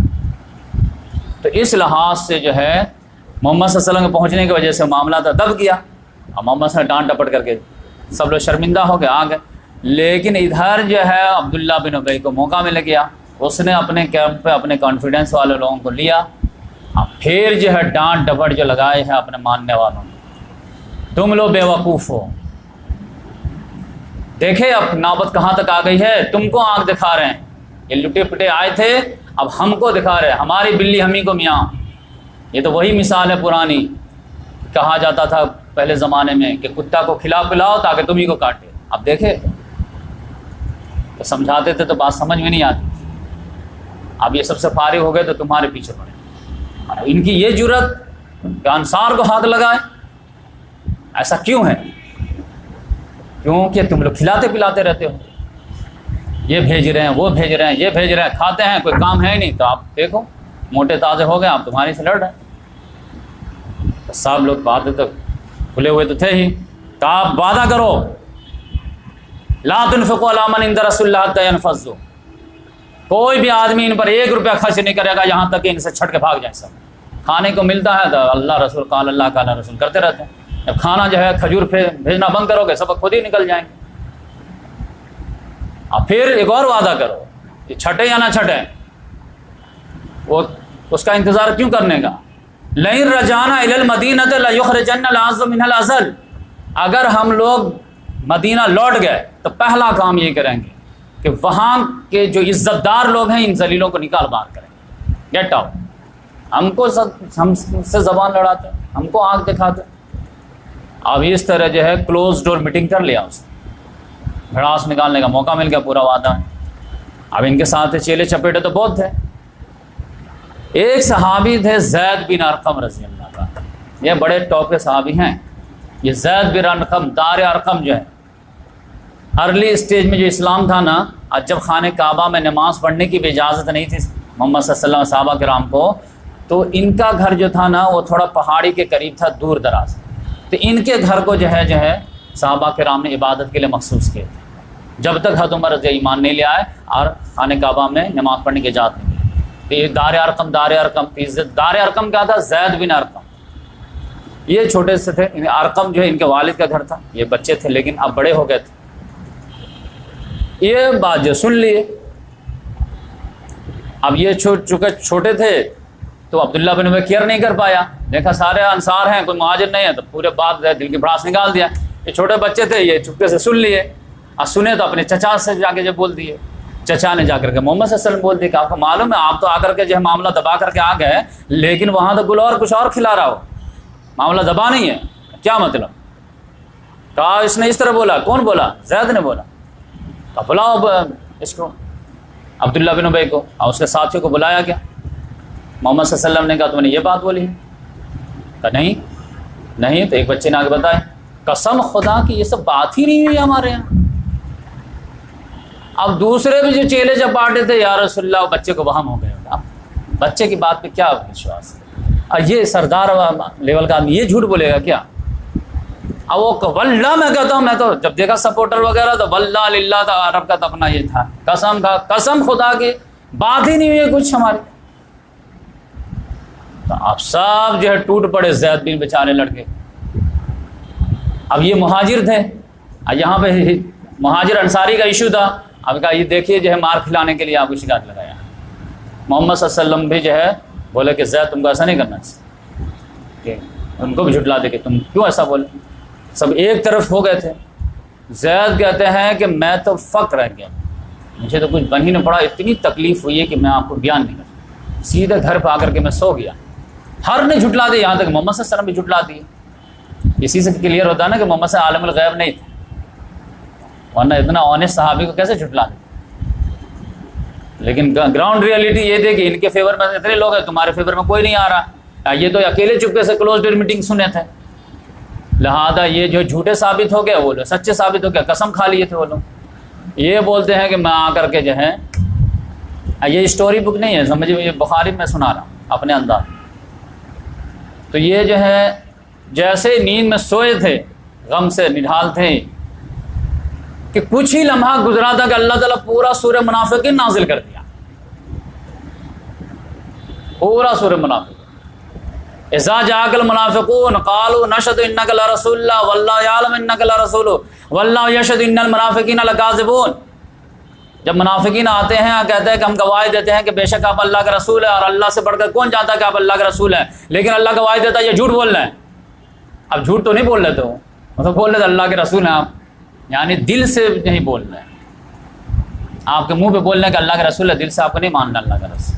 اب پھر اللہ تعالیٰ نے اس میں کلیئر کر دیا، پردہ چاہے ہم الذین یقولون لا تنفقوا علی من عند رسول اللہ حتی ينفضوا، یہی وہ ہیں جنہوں نے کہا ہے کہ جو ہے جو لوگ اللہ کے رسول کے پاس ان پر خرچ مت کرو یہاں تک یہ لوگ یہاں سے بھاگ جائیں۔ وَلِلَّهِ خَزَائِنُ السَّمَاوَاتِ وَالْأَرْضِ وَلَٰكِنَّ الْمُنَافِقِينَ لَا يَفْقَهُونَ، جبکہ زمین و آسمان کا خزانہ کا مالک تو اللہ ہے، یہ منافقین سمجھ نہیں۔ اب یہاں پر اللہ تعالیٰ نے کھیل دیا کہ منافقین یقولون لئن رجعنا إلى المدینة ليخرجن الأعز منها الأذل، یہی لوگ ہیں جنہوں نے کہا کہ اگر ہم لوٹیں گے تو یہاں جو عزت والے ہیں وہ ذلت کو ذلیلوں کو نکال مار کر بولے ہیں یہ وَلِلَّهِ الْعِزَّةُ وَلِلرَّسُولِ وَلِلْمُؤْمِنِينَ وَلَٰكِنَّ الْمُنَافِقِينَ لَا يَعْلَمُونَ، جبکہ معاملہ یہ ہے کہ عزت کل کو کل اللہ کے لیے، رسول کے لیے، اہل ایمان کے لیے، یہ منافقین جانتے ہیں۔ تو اللہ تعالیٰ دودھ کا دودھ پانی کا پانی کا، جیسے یہ آیت نازل ہوئی محمد صلی اللہ علیہ وسلم نے فرمایا زید کہاں، بلاؤ اس کو۔ زید دوڑے دوڑے آئے، سوچے کہ اب کہیں سزا نہ ہو جائے، لیکن بولے کہ دیکھو یہ سورہ منافقین کو سنا ہے، اب بولے کہ اللہ تعالیٰ نے تمہاری بات سچ کر کے دیکھو۔ اب سمجھے کتنا لکی ون ہے کہ آپ قیامت تک یہ جو ہے تلاوت کریں گے تو آپ زید کو تو نہیں جان پائیں گے، لیکن ترجمہ تفسیر میں جائیں گے تو بنا زید کے تو کام نہیں چلے گا، کیونکہ شان نزول تو آپ کو معلوم کرنا ہی پڑے گا۔ اور شان نزول معلوم کرنے کے لیے سب سے پہلے تو آپ بخاری کھولیں گے، اب بخاری پوری ہے۔ تو محمد صلی اللہ علیہ وسلم اب دیکھیے جیسے یہ سورہ منافقین نازل ہوئی ہے اور زید کو سنائے ہیں، اب بولے ہیں کہ اللہ تعالیٰ نے تمہاری تصدیق کر دی ہے، یہ جھوٹ بولے تم سچ ہو۔ ویسے حضرت عمر رضی اللہ عنہ دانی یا رسول اللہ اضرب عنق هذا المنافق، یا رسول اللہ مجھے اجازت دیتے اس منافق کے میں گردن مار دیتا۔ محمد صلی اللہ علیہ وسلم نے کہا دع ہو، جانے دو اس کو، ورنہ ہوگا کیا یتحدث الناس ان محمدا یقتل اصحابہ، کہ لوگ کہنا شروع کر دیں گے کہ محمد صلی اللہ علیہ وسلم جو اپنے صحابہ کو قتل کرنا شروع کر دیں۔ اب دیکھیں عبداللہ بن ابی کو بھی صحابی بولا جاتا ہے، لیگل وہ بھی صحابی ہے، جو ایمان لایا، کلمہ پڑھا اور محمد صلی اللہ علیہ وسلم کے زمانے میں دیکھا تو صحابی۔ محمد سے خود بولے کیا لوگ جو ہے کہیں گے کہ دیکھو اب آج تک تو جو قریش سے لڑ رہے تھے، یہود سے لڑ رہے تھے، اب ان سے جب جو ہے تھوڑا ریلیکس ہوئے ہیں تب اپنے صحابہ کو چھٹنی شروع کر دی، قتل کرنا شروع کر دی۔ پھر اس کے بعد کیا ہوا معاملہ، ابھی بھی معاملہ سے نہیں ہوا، اس کے بعد اور بھی بلو بیلٹ آئے۔ یہ تو صرف جو ہے خالی لڑائی جھگڑا، یہ تو عورتوں کی صفت ہے نا لڑانا جھگڑنا، اور بلو بیلٹ آ کر کے کیا بولے، جیسے محمد صلی اللہ علیہ وسلم کا وہ معاملہ ہوا کہ زینب بنت جہش سے شادی کا معاملہ ہوا کہ زید بن حارثہ نے طلاق دیے اور محمد صلی اللہ علیہ وسلم اللہ تعالیٰ نے مجبور کر دیا کہ آپ کو زینب بنت جہش سے شادی کرنی ہی ہوگی، بلکہ میں نکاح کر دیا ہوں، پر آپ کو بس بسانا ہوں۔ وہاں سے جو بڑا سا ایک طوفان کھڑا کر، 2 پوائنٹ مل گئے ان کو۔ نمبر 1، زینب بنت جہش جو تھی یہ محمد صلی اللہ علیہ وسلم کی جو ہے 6 نمبر کی بیوی تھی، اور موجود بیویوں میں سے جو تھی وہ 5ویں نمبر کی تھی، اور جبکہ قرآن میں جو سورہ نساء میں آلریڈی پہلے آ چکا تھا کہ 4 سے زیادہ بیوی نہیں رہ سکتے۔ تو آپ کا دیکھیے، آپ جانتے ہیں حضرت خدیجہ، حضرت سودا رضی اللہ، حضرت عائشہ 3، حضرت حفصہ رضی اللہ تعالیٰ، حضرت زینب بنت خزیمہ 5، یہ 6 نمبر کی۔ حضرت خدیجہ رضی اللہ انتقال بھی ہو گیا تو ان کا تو ہے 5واں نمبر ہے۔ تو آپ اس میں طوفان مچا دیا، اچھا ہمارے لیے 4، اپنے لیے انلمیٹڈ، 4 کیسے کراس کر گئے؟ تو پھر اللہ تعالیٰ کو آیت نازل کرنی پڑی وہی سورہ احزاب میں کہ نبی کا معاملہ جو اسپیشل معاملہ ہے، ان کے لیے جو 4 کا قید نہیں۔ پھر اس کے بعد اور اسکینڈل کھڑا کر دیے، اپنے بہو سے شادی کی ہے، کیونکہ زید بن حارثہ جو تھے ان کو جو ہے متبنہ بیٹا بنا لیے تھے، زید بن محمد کہے جاتے تھے، عرب میں جو ہے منہ بولا بیٹا بھی سگے بیٹا کے معنی ہوتا تھا، کہتے دیکھو، اور پھر اس کے نام پر اسکینڈل بڑا سا کھڑا کر دیا۔ دیکھ لیے تھے کسی حالت میں اور پسند آ گئی تھی اور بیٹے کو اشارہ کر دیا، بیٹے نے باپ کے لیے جو رخصت کر دیا۔ اور یہ اتنا پاورفل تھا پروپیگنڈا کہ مسلمان مفسرین بھی اس سے متاثر ہوئے ہیں، تفسیر میں لکھیں یہ کہانی۔ کہتے ہیں نا اتنے بڑے بڑے عالم کیسے غلطی کر سکتے تھے، آپ سمجھیے کہ یہ اسکینڈل لکھے ہیں۔ تو اب یہاں پر بھی لیکن اللہ تعالیٰ نے سورہ احزاب پورا نازل کیا، اب پورا اس میں دودھ کا دودھ پانی کا پانی ہو گیا۔ کیا ہے پہلی آیت اللہ تعالیٰ نے یا ایھا النبی اتق اللہ ولا تطع الکافرین والمنافقین، اے نبی صلی اللہ علیہ وسلم سے اللہ سے ڈریے، یہ منافقین کے دباؤ میں مت آئیے، ان کا کام ہے اسکینڈل اچھالنا، ہم آپ کے ساتھ ہیں، جو آپ کو کہہ رہے ہیں وہ کیجیے آپ۔ اس پر بھی اس نے بس نہیں کیا۔ اسی غزوہ مستلق سے جب واپس آ رہے تھے نا تو ایک اور اس کو پوائنٹ مل گیا، یعنی کوئی بھی جو ہے وہ اپرچونٹی کو مس نہیں کرتا تھا۔ آپ جانتے ہیں کہ محمد صلی اللہ علیہ وسلم کا عام طریقہ کیا تھا کہ جب بھی جو ہے کسی غزوے میں جاتے تھے تو ایک نہ ایک بیوی کو ساتھ میں رکھتے تھے۔ صحابہ کرام عام طور سے نہیں رکھتے تھے، محمد صلی اللہ علیہ وسلم رکھتے تھے۔ کیوں؟ جو لیڈر ہوتا ہے نا اس کو ڈیسیزن لینا پڑتا، کوئک ڈیسیزن۔ اب کوئک ڈیسیزن کے لیے جو اعصاب پہ جو ہے کوئی جو ہے فردر جو ہے پریشر نہیں ہونا چاہیے، ایک دم ریلیکس موڈ میں ہونا چاہیے، لہذا جو ہے محمد صلی اللہ علیہ وسلم ہمیشہ اپنے ایک نہ ایک بیوی کو ساتھ میں رکھتے تھے۔ تو اس وقت جو ہے جو غزوہ مستلق میں قرہ نکلا تھا، عائشہ رضی اللہ تعالیٰ عنہ ان کو لے کے گئے، جب واپسی آ رہی تھی تو رات میں کہیں پہ پڑاؤ ڈالے، تو اس میں جانتے ہیں کہ وہ قضاء حاجت کے لیے گئیں، اب پھر واپس آئے تو ہار گم تھا، اس کو تلاشنے کے لیے جو ہے ٹائم لگ گیا۔ اب پتہ چلا ہودج کا محمد صلی اللہ علیہ وسلم اندھیرے میں کہا نہیں کوچ کرو، ہودج اٹھانے والے جو چاروں کونے پہ چاروں بانس پکڑ اٹھا دیتے تھے، سب باڈی بلڈر تھے، ایسے اٹھا دی جھٹکے میں اونٹ پہ رکھ دیے، ان کو پتہ ہی نہیں چلا کہ اس میں خاتون بیٹھی ہے یا نہیں بیٹھی ہے۔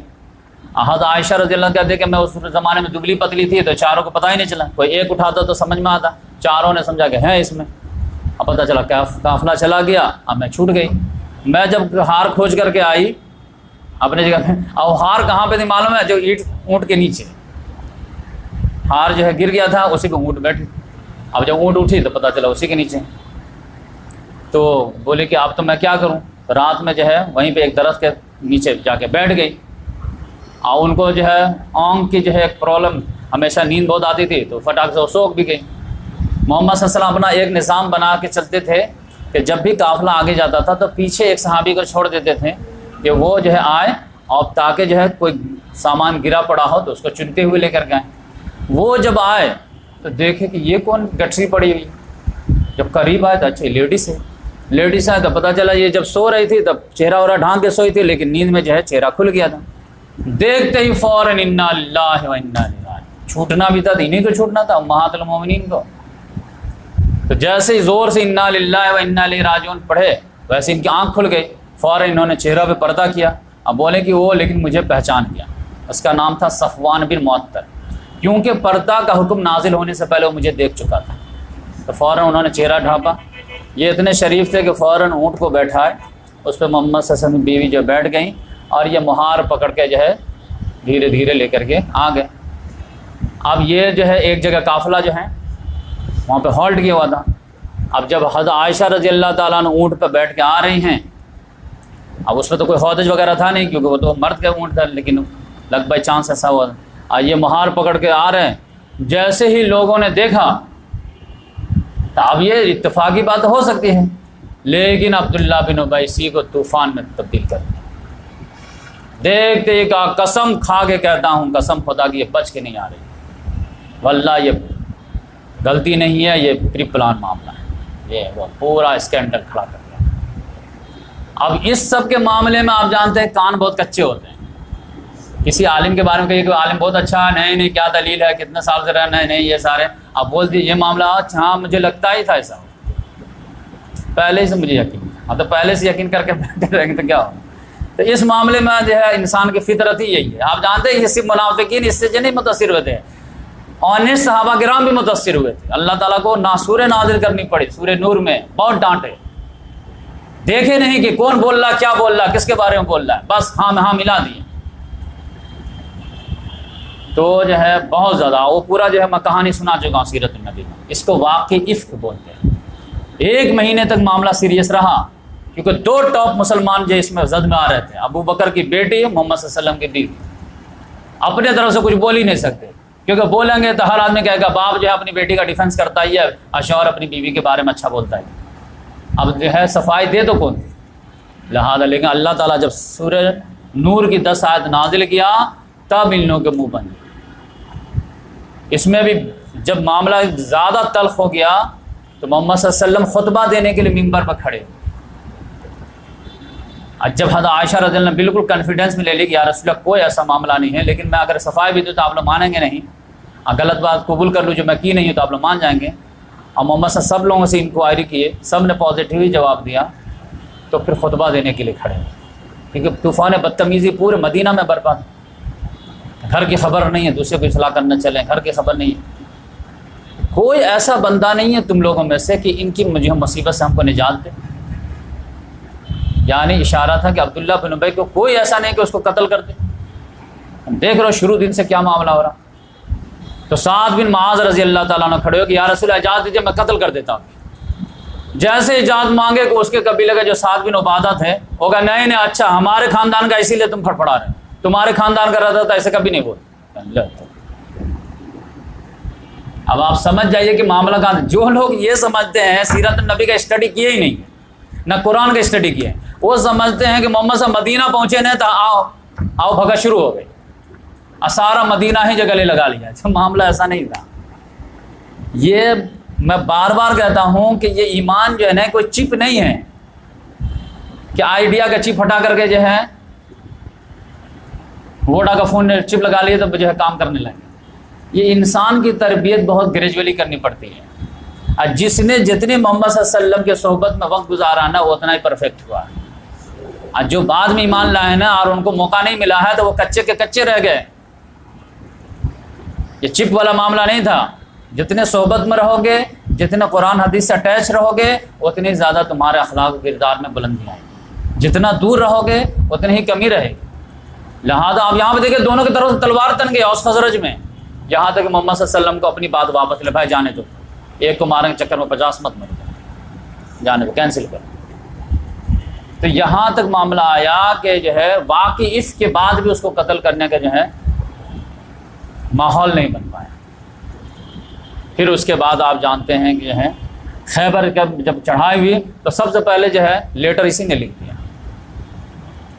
اب جب اس معاملے میں بھی بیلو بیلٹ اٹیک میں بھی جب کامیابی نہیں ملی تب جا کر کے اب مذہبی لحاظ سے جو اٹیک شروع۔ اب وہ کیا کہ آپ جانتے ہیں کہ محمد صلی اللہ علیہ وسلم جب تبوک میں جا رہے ہیں تو اس سے پہلے یہ لوگ پری پلاننگ بنا کر کے اور عامر بن راہب جو تھا ایک اس سے ساز باز کر کے مسجد زرار قائم کی، تاکہ یہاں پر آپ جو ہے اللہ رسول کے نام پر جن کو دھوکہ دیا جائے اور یہاں پر دشمن خدا کو گھات لگانے کا موقع فراہم کیا جائے۔ اور محمد صلی اللہ علیہ وسلم جب جا رہے تھے غزوہ تبوک کے لیے تو آپ جانتے ہیں کہ ان لوگوں کی مسجد ریڈی ہو چکی تھی، بس یہ کہہ رہے تھے کہ انوگریشن کر دیجئے یا رسول اللہ نماز پڑھ دیجئے تاکہ لائسنس مل جائے، لیکن کسی طرح اللہ تعالیٰ نے حالات ایسے بنائے کہ محمد صلی اللہ علیہ وسلم نے کہا کہ میں بیزی ہوں، آنے کے بعد دیکھیں، کوئی وعدہ نہیں ہے، آنے کے بعد دیکھیں، ابھی یہ مہم کر لیتا ہے۔ اور وہاں سے جب آئے ہیں تو اللہ تعالیٰ نے پہلے ہی راز فاش کر دیا ہے، والذین اتخذوا مسجدا ضرارا وکفرا وتفریقا بین المؤمنین وارصادا لمن حارب اللہ ورسولہ من قبل، کہ یہ مسجد جو بنی ہے یہ مسجد جو ہے بیت اللہ نے مسجد ضرار ہے، یہ دشمنوں کو گھات فراہم کرنے کے لیے، اللہ رسول کے دشمنوں کا اڈا بنانے کے لیے۔ لہذا محمد صلی اللہ علیہ وسلم جب آنے کے ساتھ ہی جو کیا کیے ہیں مسجد کو آگ لگا دیا۔ اب یہ ہے عبداللہ بن ابی جو میں آپ کے سامنے تفصیل سے رکھا۔ اب آنے کے بعد محمد صلی اللہ علیہ وسلم جیسے ہی غزوہ تبوک سے لوٹے ہیں ویسے اس کا انتقال ہو گیا، کیونکہ میں آیت پڑھا نا کہ جیسے لوٹ کر کے آئے تو وہ کیا تھا، یا ایھا النبی جاہد الکفار والمنافقین واغلظ علیہم، اے نبی صلی اللہ علیہ وسلم اب جو ہے سختی کیجیے، کافروں پر تو کر رہے ہیں تو کرتے رہیے اور اب منافقوں پر بھی سختی ہے۔ اب ان کی نوٹس مل سکتی، تو نوٹس میں جو ہے یہ تھا کہ ان کی نماز جنازہ بینڈ ہو گیا، ان کے جو ہے صدقات بینڈ کر دیا گیا، تم سے آپ صدقات نہیں لیں گے، یہ سارے چیز ہونے لگے۔ اس میں جو عبداللہ بن ابی جو لیڈر تھا وہ انتقال کر گیا، تو ان کا بیٹا جو تھا وہ آیا کہ یا رسول اللہ اپنا کرتا دے دیجئے تاکہ آپ کے کرتے میں اپنے والد کو میں جو ہے کفن دوں گا۔ یہ بیٹا بھی، ان کا بیٹا کا نام بھی عبداللہ ہی تھا، لیکن یہ بالکل پکا مومن تھا۔ وہ جو معاملہ ہوا تھا کہ جب ہم لوگ مدینہ پہنچیں گے تو عزت والے ذلیلوں کو نکالیں گے، تو ان کے بیٹے کا ایٹیچیوڈ کیا تھا معلوم ہے؟ یہ فوراً جو ہے گھوڑے سے دوڑ کر کے مدینہ کے بارڈر پہ آ گئے، گیٹ پہ۔ اب پھر جب عبداللہ بن ابی آیا ہے تو کہا کہ آپ انٹری نہیں لے سکتے مدینہ۔ کہا کیوں؟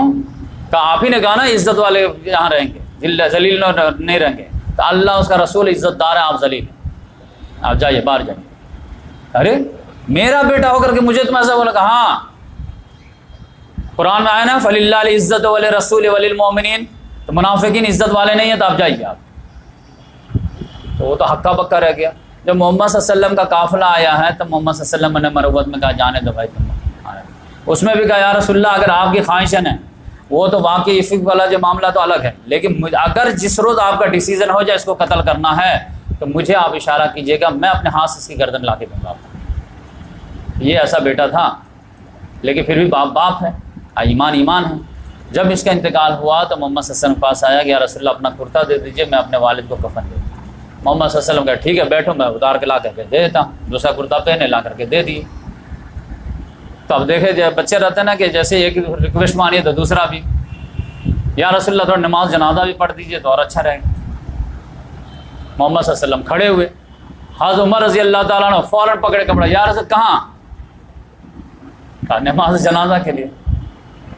کہا تصلی علیہ، آپ اس میں نماز جنازہ پڑھیں گے جس کے بارے میں اللہ تعالیٰ نے آپ کو منع کیا ہے؟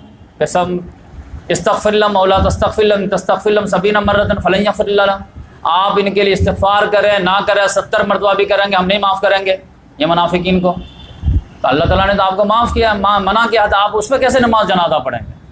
محمد صلی اللہ علیہ وسلم کہاں منع کیا؟ کہا یہ آیت نہیں ہے کیا؟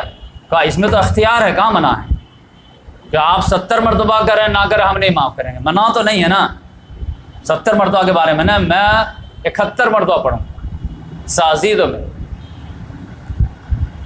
تو پھر آپ یہ لاجواب ہو گئے، اللہم خیرنی من، اللہ تعالیٰ اختیار دیا، منع نہیں کیا کہیں پہ۔ تو جیسے ہی گیا وہاں پہ پڑھنے کے لیے پڑھے، اس کو دفن کیا جا چکا تھا، پھر قبر سے نکالا گیا، اس کو کرتا پہنایا گیا، اس کے منہ میں اپنے لعاب دہن بھی ڈالے، نماز جنازہ بھی پڑھے۔ پھر بھی محمد صلی اللہ علیہ وسلم نے لوگ جو کلوز والے تھے ان کو بولے کہ تم ٹینشن نہیں لو، میں جو کرتا دیا ہوں اور نماز جنازہ جو پڑھا ہوں اس کا مقصد یہ ہے کہ یہ میرا کرتا اس کو نہیں بخشوا پائے گا، اس غلط فہمی نہیں رہتا، آپ پھر کیوں پڑھے؟ اس بچے کی دل جوئی کی وجہ سے، اس کا باپ مرا تھا نا۔ اور پھر اس میں ایک اندر حکمت تھی، یہ تھی کہ جیسے ہی نماز جنازہ پڑھے ہیں اور یہ پروٹوکول دیے ہیں کہ اس کے قبیلے کے اکثر لوگ ایمان لے آئے، یہ اخلاق دے کر سب لوگ سمجھ گئے کہ یہ نبی کا ہی دل گردہ ہو سکتا ہے کہ جس کو پوری زندگی کسی نے اتنا ٹارچر کیا ہو، آؤٹ آف وے جا کر کے جو ہے اس پہ الزام لگایا ہو، اور اس کے لیے یہ حد تک جو ہے اس کو بخشوانے کی اپنی نیت ہے، یہ ایک نبی کا ہی اخلاق ہو سکتا ہے، ایک عام انسان کا نہیں ہو سکتا۔ سب لوگ دھڑا دھڑ ایمان لے، جو کچے پکے تھے سب ہو۔ تو محمد صلی اللہ علیہ وسلم کی نگاہ ادھر تھی، حضرت عمر رضی اللہ تعالیٰ عنہ کی نگاہ صرف یہیں پر تھی، لیکن بات اپروو اللہ تعالیٰ نے حضرت عمر رضی اللہ تعالیٰ عنہ کی۔ جیسے ہی جو ہے جنازے سے فارغ ہو کر کے ابھی ہاتھ جھاڑے ہی تھے، آپ ابھی گھر آ ہی رہے تھے کہ اللہ تعالیٰ نے فوراً آیت نازل کی کہ وَلَا تُصَلِّ عَلَىٰ أَحَدٍ مِّنْهُمْ مَاتَ أَبَدًا وَلَا تَقُمْ عَلَىٰ قَبْرِهِ، اس کے بعد آپ کبھی بھی کسی بھی منافق کی نماز جنازہ نہیں پڑھیں گے، نہ اس کے قبر پہ کھڑے ہوں۔ آپ کو کلیئر کٹ منع چاہیے نا، تو لیجیے کلیئر کٹ منع۔ تب سے محمد صلی اللہ علیہ وسلم منافقین کی نماز جنازہ بند کر دیے، اور اب جب نماز جو ہے کبھی بھی جنازہ آتا تھا تو منافق اگر ہوتا تھا تو محمد صلی اللہ علیہ وسلم کہتے تھے تم لوگ پڑھ لو، ٹھیک ہے نبی سے، تو اس طرح پڑھ لیا گیا۔ تو حضرت عمر رضی اللہ تعالیٰ عنہ خود کہتے ہیں کہ مجھے خود آج بھی تعجب ہے کہ میں کیسے اپنی جرأت پر جو محمد صلی اللہ علیہ وسلم کا کپڑا کھینچ دیا تھا، مطلب آدمی جذباتی نیچر کے بھی تھے بھی، کیسے میں کپڑا کھینچ دیا تھا، کیسے میں کہاں تک آرگو کر لیا تھا۔ ایک رسول کو ٹیچ کرنا معمولی بات ہے کیا؟ لیکن آپ دیکھ لیجئے یہ جہاں دو سبق ملتے ہیں اس سے، ایک محمد صلی اللہ علیہ وسلم کا اخلاق میں جو کنٹراسٹ دکھانے کی کوشش کیا کہ ایسے انسان کو بخشش کے لیے یہاں تک تمنا تھی۔ دوسرے یہاں پر ایک بہت بڑی جو چیز ملتی ہے وہ کیا کہ ہر آدمی قرآن کے سامنے جواب دہ ہے، ایون کہ رسول بھی، اور ایک ادنا صحابی بھی ٹوک سکتے ہیں ان کو۔ یہ تربیت کا ایک انداز تھا، ورنہ آپ جانتے ہیں کہ فوراً آبجیکشن کیا ہونا چاہیے تھا، عمر میں رسول ہوں، تم رسول تو نہیں ہو،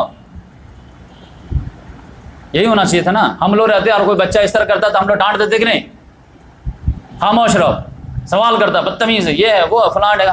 یہاں پر کچھ نہیں، آپ دیکھیں پورے واقعے کے بعد کچھ نہیں ہے، بلکہ اللہ تعالیٰ نے حضرت عمر رضی اللہ کا فیور ہی میں آیت نازل کر، اب محمد صلی اللہ علیہ وسلم کچھ نہیں بولے، کیوں؟ کیونکہ تربیت کر کے جانتے، یہ تربیت کر کے جائیں گے کہ قرآن جو ہے کانسٹیٹیوشن بک ہوگا آف اسلام، اور اس کے سامنے خلیفہ بھی جواب دہ ہوگا، ایون کہ وقت رسول کو بھی جو ہے اپنے عمل کے ثبوت میں قرآن سے دلیل لانی پڑے گی۔ اور انہوں نے دلیل دیا کہ دیکھو جو تم آیت پیش کر رہے ہو کہ جس میں تم کو لگتا کہ مجھے منع کیا گیا، اس میں منع نہیں کیا گیا، اس میں مجھے اختیار دیا گیا، تو اس اختیار کا میں فائدہ اٹھا رہا ہوں۔ پھر جب اللہ تعالیٰ نے کلیئر کٹ منع کیا تو پھر محمد صلی اللہ علیہ وسلم رک گئے۔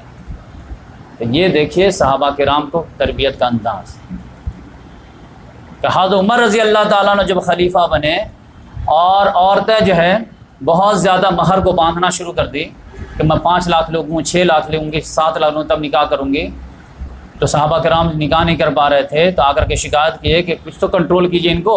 تو حضرت عمر رضی اللہ تعالیٰ نے جو ہے ایک مجلس بیٹھا ہے کہ دیکھو بہت زیادہ جو ہے مہر باندھو گے تو کیسے نکاح ہوگا، تو میں چاہتا ہوں کہ اس کو ایک لمٹ کر دو، 5 لاکھ 4 لاکھ 3 لاکھ جو بھی ہے ایک فکس کر دو، اس سے آگے کوئی ڈیمانڈ نہیں کرے گی۔ اس پر ایک عورت کھڑی ہو گئی، ہو آر یو، آپ کون ہوتے ہیں اس چیز کو فکس کرنے والے جس کو اللہ نے فکس نہیں کیا ہے؟ سورہ نساء میں اللہ تعالیٰ نے کہا تھا کہ اگر تم احد پہاڑ کے برابر بھی سونا اگر اپنی بیوی کو مہر میں دے دیے ہو تو تم واپس نہیں لے سکتے اس سے۔ تو جب اللہ تعالیٰ نے احد پہاڑ بولا تھا تو آپ اس کو جو ہے فکس کرنے والے کون ہوتے ہیں؟ تو حضرت عمر رضی اللہ تعالیٰ نے اپنی بات واپس لیے تھے کہ نہیں لیے تھے؟ کہ ایک عورت نے عمر کو جو دین سکھائی آج۔ اور آج کل کے بادشاہ دیکھ لیجیے آپ کہیے کہ یہ گانا جو ہے فلم ہال کھولنا جو ہے اسلام میں جائز نہیں ہو گیا، اچھا میں خلیفہ ہوں کہ تو خلیفہ ہے، اور پھر علماء کرام اس کے سپورٹ میں آ جائیں گے کہ نہیں آ جائیں گے؟ تو یہ جو تھا آپ کے سامنے میں پوری بات رکھنے کی کوشش کیا تاکہ آپ کو اندازہ ہو جائے کہ یہ جو پورا محمد صلی اللہ علیہ وسلم کا جو ہے پورا لائف اسٹائل جس کو سیرت النبی کہتے ہیں، آج جو قرآن جو اصل نازل ہوا تھا نا، یہ بات سمجھ لیجئے کہ یہ قرآن جو حرام و حلال کا صرف مسئلہ بتانے کے لیے نہیں آیا تھا۔ حرام و حلال کا مسئلہ جاننے کے لیے آپ کو مشکل سے 6 مہینہ بھی نہیں لگے۔ قرآن میں جتنے حرام و حلال آئے ہیں نا، 6 مہینہ میں بھی آرام سے حرام و حلال آرام سے جان سکتے ہیں۔ یہ 23 سال میں کیوں نازل ہوا؟ حرام و حلال بتانے رہتے تو ایک ساتھ قرآن بھی نازل کر دیتے نا، تب بھی کافی تھا۔ یہ لیجئے بھائی حرام و حلال کا چیپٹر ہے۔ قرآن ایکچوئل میں ریولوشنری پروسیس کا گائیڈ بک ہے، ایک ریولوشنری پروسیس کو گائیڈ کیا ہے قدم بقدم قدم بقدم قدم بقدم، پھر وہ کلیکٹ ہو کر کے ادھر قرآن بنا ہے، یہ سیرت النبی بنی ہے۔ قرآن جو ہے ریولوشنری پروسیس کے گائیڈ بک ہے، اور محمد صلی اللہ علیہ وسلم ریولوشنری پروسیس کے جو ہے لیڈر ہے۔ اس انداز میں جب آپ سیرت النبی پڑھیں گے، قرآن پڑھیں گے، تب آپ کو بات سمجھ میں آئے گی کہ قرآن کی کیا اہمیت ہے اور سیرت کی کیا اہمیت ہے۔ ورنہ آپ کو لگے کہ قرآن میں ہے ہی کیا، 20 پارے میں تو مکی سورہ ہے جو ایمان کی بات ہے، ایمان بالآخرہ کی بات ہے، وہ آلریڈی ہم کو جب گاڈ گفٹڈ ملا ہوا تو ہم پڑھیں کیا اس میں؟ جنگ ہونی تھی، جنگ ہو گئی، آپ تو کرنی نہیں، آپ تو توبہ کر چکے ہم لوگ، تو آپ کا کیا مطلب؟ اب حدیث پڑھو۔ یاد آپ دیکھیں درس قرآن چھوڑ کے درس حدیث شروع کر دی، جبکہ درس حدیث تو ہونی ہی نہیں چاہیے۔ حدیث جو ہے یہ ایکسپلینیشن آف قرآن ہے۔ مسلمانوں کا جو سلیبس بک ہے نا، یہ قرآن مجید ہے، اس کو سمجھنے کے لیے حدیث کی ضرورت ہے۔ اس کو اگنور کر کے جو ہے ایکسپلینیشن کا درس دینے لگیں گے۔ ٹیکسٹ بک یہ ہے، کمپلیمنٹری بک جو ہے حدیث، اس کو اگر پراپر طریقے سے سمجھنا ہے تو بنا حدیث کے نہیں سمجھ سکتے آپ، لیکن آپ اس کو دبا کر کے آپ حدیث کو اٹھا دیں گے تو ویسے جیسے انڈیا میں جو ہے شوہر کو دبا کر کے بیوی کو اٹھا دیں، تو ہر جگہ درس جو ہونا چاہیے وہ قرآن مجید کا ہونا چاہیے، اس کے لیے سپورٹ جو ہے حدیث ہے، سب سے بہترین تفسیر جو ہے جو حدیث کے حساب سے ہونی چاہیے، بلکہ قرآن کے تفسیر قرآن کے آیت کے ذریعے سے، اور دوسرے نمبر پر قرآن کی تفسیر احادیث کے ذریعے سے۔ اسی لیے میں دیکھیں سیرت النبی بیان کر رہا ہوں، لیکن آپ کو کئی 50 آیات میں بتا چکا ہوں، تو میرا جو ہے اسٹوری سنانا مقصد نہیں رہتا، میرا گھوم پھرا کر کے میں ہسٹری بھی بتاؤں گا نا تو آپ کو قرآن ہی سناؤں، سیرت بھی بتاؤں گا تو قرآن ہی سناؤں۔ اب میں تو ایک تیاری کر رہا ہوں کہ ایک سیرت النبی تو میں جو ہے 2-4 سال میں ایسا دوں گا جس میں سارے قرآن کی آیات اور سارے احادیث بیشتر اس میں انکلوڈ کر دوں گا انشاءاللہ، اور تقریباً جو ہے 10 سے 20 ہزار صحابہ کرام کو بھی انکلوڈ کر دوں گا، کیونکہ کہانی سننے میں اچھا لگتا ہے تو ٹھیک ہے وہی سنیے۔ اور میں تو کہتا بھی ببانگ دہل کہ قرآن مجید کے سب سے بہترین اگر کوئی تفسیر ہے تو وہ سیرت النبی، یہ میں اپنے طرف سے نہیں کہہ رہا ہوں۔ صحابہ کرام جب محمد صلی اللہ علیہ وسلم کی بیوی کے پاس حضرت عائشہ رضی اللہ تعالیٰ عنہ کے پاس گئے، اب بولے کہ اماں جان یہ بتائیے کہ محمد صلی اللہ علیہ وسلم کا اخلاق کیسا تھا، کردار کیسا تھا، کیریکٹر کیسا تھا، عبادات تو ہم جانتے ہیں، عقیدہ بھی جانتے ہیں، اخلاق بتائیے، مورل۔ تو انہوں نے تعجب سے سوال کیا کہ نہیں، الم تقرأ القرآن، کیا تم لوگ قرآن اسٹڈی نہیں کرتے، قرآن کی تلاوت نہیں کرتے؟ قرآن کی تلاوت ہم رات دن کرتے ہیں، ہم اخلاق جاننا چاہتے ہیں۔ کان خلق القرآن، محمد صلی اللہ علیہ وسلم کا اخلاق تو ڈٹو کاپی قرآن تھا، وہی کیے جو قرآن میں کرنے کے لیے کہا گیا، نہ 1 انچ آگے گئے نہ 1 انچ پیچھے گئے، اس سے جنگ کیے جس سے قرآن نے جنگ کے لیے کہا، اس سے صلح کیے جس سے صلح کرنے کے لیے کہا، ایک لائن بھی جو ہے محمد صلی اللہ علیہ وسلم آگے پیچھے کا قرآن کا بتا، تو پھر پوری سیرت النبی کلیکٹ ہو کر کے قرآن ہی بن جاتا کہ نہیں ہے؟ یہ تھیوریٹیکل ہو جاتا ہے، وہ پریکٹیکل ہو جاتا ہے۔ انسان جو مجبور ہے کبھی جو تھیوریٹیکل بات زیادہ سمجھتا ہے، کبھی پریکٹیکل سمجھ میں آتا۔ ہر آدمی کو آپ جانتے ہیں کہ تھیوری دینے کے بعد ایگزامپل دینا پڑتا ہے، ایگزامپل کہاں سے لے کے آئیں گے؟ محمد صلی اللہ تعالیٰ نے کہا محمد صلی اللہ علیہ وسلم لقد کان لکم فی رسول اللہ اسوۃ حسنہ، تم لوگوں کے لیے رسول اللہ صلی اللہ علیہ وسلم کی لائف میں بیسٹ ایگزامپل ہے، زندگی گزارنے کے لیے بھی، اچھا انسان بننے کے لیے بھی، اور دنیا میں ایک صالح انقلاب لانے کے لیے، ظالم کا گردن پکڑنے کے لیے، دنیا میں انصاف قائم کرنے کے لیے۔ کیونکہ دنیا میں جو ہے امت مسلمہ خیر امت کا رول کیا ہے؟ خیر امت دنیا میں رہے بھی، اور دنیا میں ظلم بھی ہو، سارے بے حیائی ہو، برائی ہو، اور پھر خیر امت بھی موجود ہو، تو خیر امت کہلائے گی۔ خیر امت کے موجودگی کے بعد تو خیر پھیلنا چاہیے نا، تو یہ شر کیوں پھیل رہا؟ اس کا مطلب یہ ہے کہ خیر امت یا خیر کا کام نہیں کر رہی ہے، اس نے دنیا جو ہے شیطانوں کے حوالے کر دیا ہے، مسجد اپنے ذمہ لے لیا ہے، جبکہ اللہ تعالیٰ نے کہا خلیفہ تو میں تم کو بنایا تھا، تو تم جو ہے دوسرے کے حوالے کیسے کر دیے؟ اور اپنے آپ کو نیک سمجھ رہے تھے۔ دیکھو میں سیاست کی بات نہیں کرتا، ایسا لگتا ہے سیاست اسلام میں ہے ہی نہیں، محمد صلی اللہ علیہ وسلم سیاست کی تعلیم دے ہی کہ نہیں گئے، سیاست کا چیپٹر قرآن میں ہے ہی نہیں۔ یعنی آج کے لوگ جو ہے مجھے سمجھ میں نہیں آتا ہے کہ خدا کو سکھانا چاہتے ہیں، رسول کو سکھانا چاہتے ہیں، یا کیا کرنا چاہتے ہیں، کچھ سمجھ ہی میں نہیں آتا۔ جدا ہو دی سیاست سے تو رہ جاتی ہے چنگیز، اور اس میں فخر محسوس کہ ہم سیاست کی بات نہیں کرتے، آج جب الیکشن کا ٹائم آتا تو سب سے آگے وہی آ جاتے، ہم رہنمائی کریں گے کس کو ووٹ دینا۔ بھائی آپ تو کہہ رہے تھے ہم کو سیاست سے مطلب ہی نہیں تھا، آپ کیوں رہنمائی کے لیے آگے؟ اگر آپ ڈاکٹر نہیں تو آپریشن کے لیے تیار کیے ہوئے؟ جتنے بھی مدرسے کو علماء کرام ہیں ان کا اپنا فخر کس بات پہ رہتا ہے؟ بھائی ہم دنیا کی بات نہیں کرتے، ہم دین کی بات کرتے ہیں، اللہ رسول کی بات کرتے ہیں، ہم سیاست کی بات کرتے ہی نہیں۔ لیکن الیکشن آ جاتا ہے تو آپ کیمپین کرنا کیوں شروع کر دیتے ہیں کہ اس کو ووٹ نہیں دو اس کو دو؟ بھائی جب آپ کیپیبل نہیں ہیں، جب آپ کو نالج نہیں ہے، جب آپ کو ایکسپیرینس نہیں ہے، جب تجربہ نہیں ہے، جب آپ کو واقفیت نہیں ہے، تو آپ اس میٹر میں ہاتھ کیوں ڈالتے ہیں؟ عجیب ستم ظریفی۔ آپریشن جانتے نہیں ہیں، ڈاکٹر ہے نہیں، آپ آپریشن کرنے کے لیے تیار، بچہ تمہارا بیمار ہے اپینڈکس سے، لاؤ میں چیر دیتا ہوں، اب پتا چلا چیر پھاڑ کر رکھ دیے، علاج کر نہیں پائے۔ تو اس لحاظ سے آپ سمجھ جائیے کہ قرآن براہ راست آپ لوگ اسٹڈی کیجئے، سیرت النبی آپ لوگ براہ راست اسٹڈی کیجئے، محمد صلی اللہ علیہ وسلم کے قربانی کو جاننے کی کوشش کیجئے۔ یہ جو ہمارے یہاں جو ہے انٹروڈکشن آف دین ہوا ہے، انٹروڈکشن آف قرآن ہوا، بلکہ ایون کہ انٹروڈکشن آف اللہ ہوا ہے، یہ بھی انڈیا، پاکستان، بنگلہ دیش کا الگ انٹروڈکشن ہے۔ بہت الگ ہے سیرت النبی.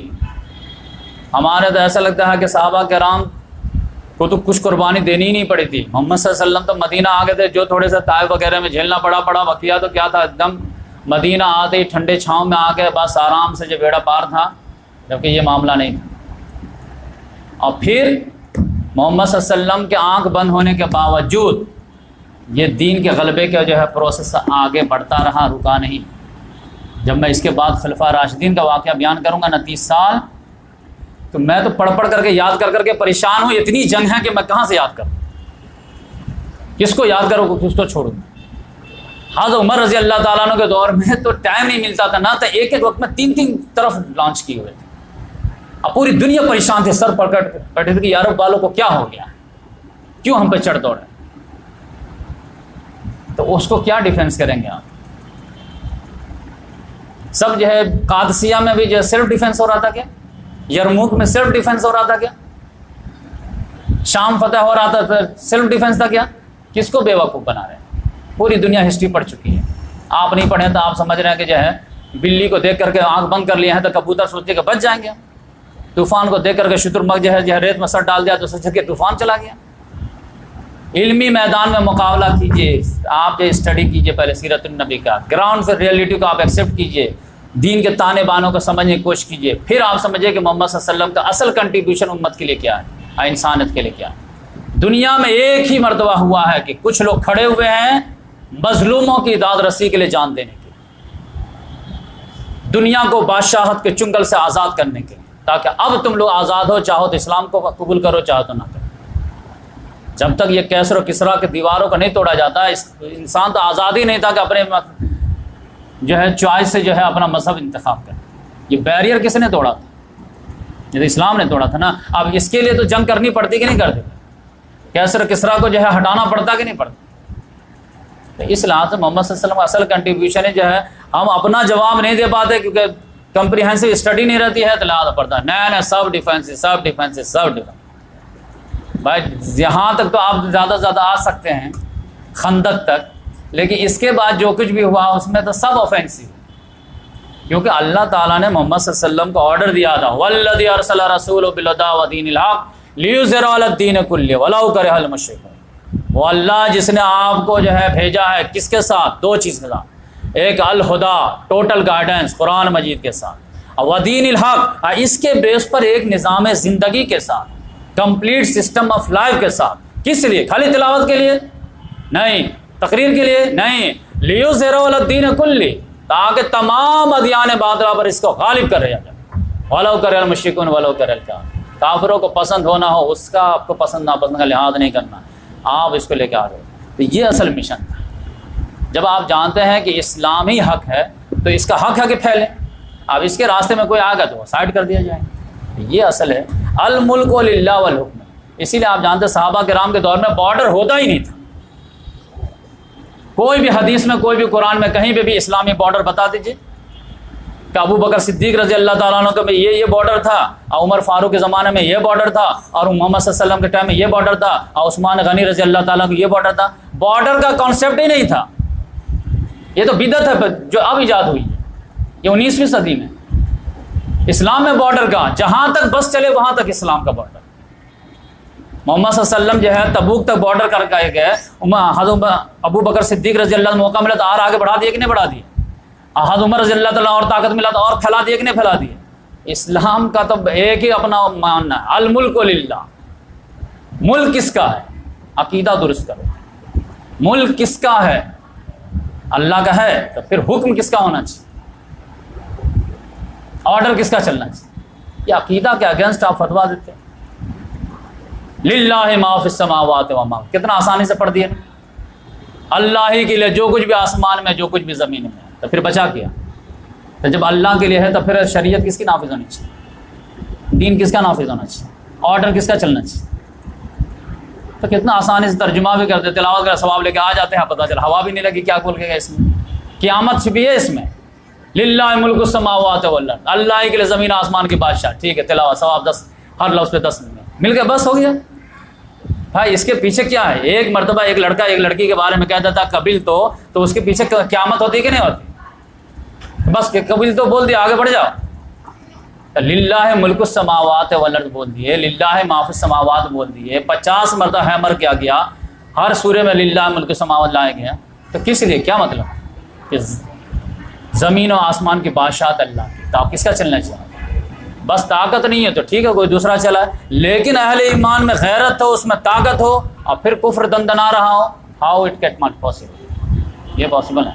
تو اپنی جو ہے کمزوری جو ہے ایکسیپٹ کیجئے نا. میں یہ کہتا ہوں کہ اللہ تعالیٰ ہاتھ جوڑ کے دعا کیجئے، معافی مانگے اللہ تعالیٰ، ہم لوگ کمزور ہیں، ہم لوگ نکمے ہیں، ہم لوگ کوئی گڈ فار نتھنگ ہے جو تیرے دین کا 1 انچ بھی آگے نہیں بڑھا پا رہے، اپنے گھر میں بھی اسلام نافذ نہیں کر پا رہے.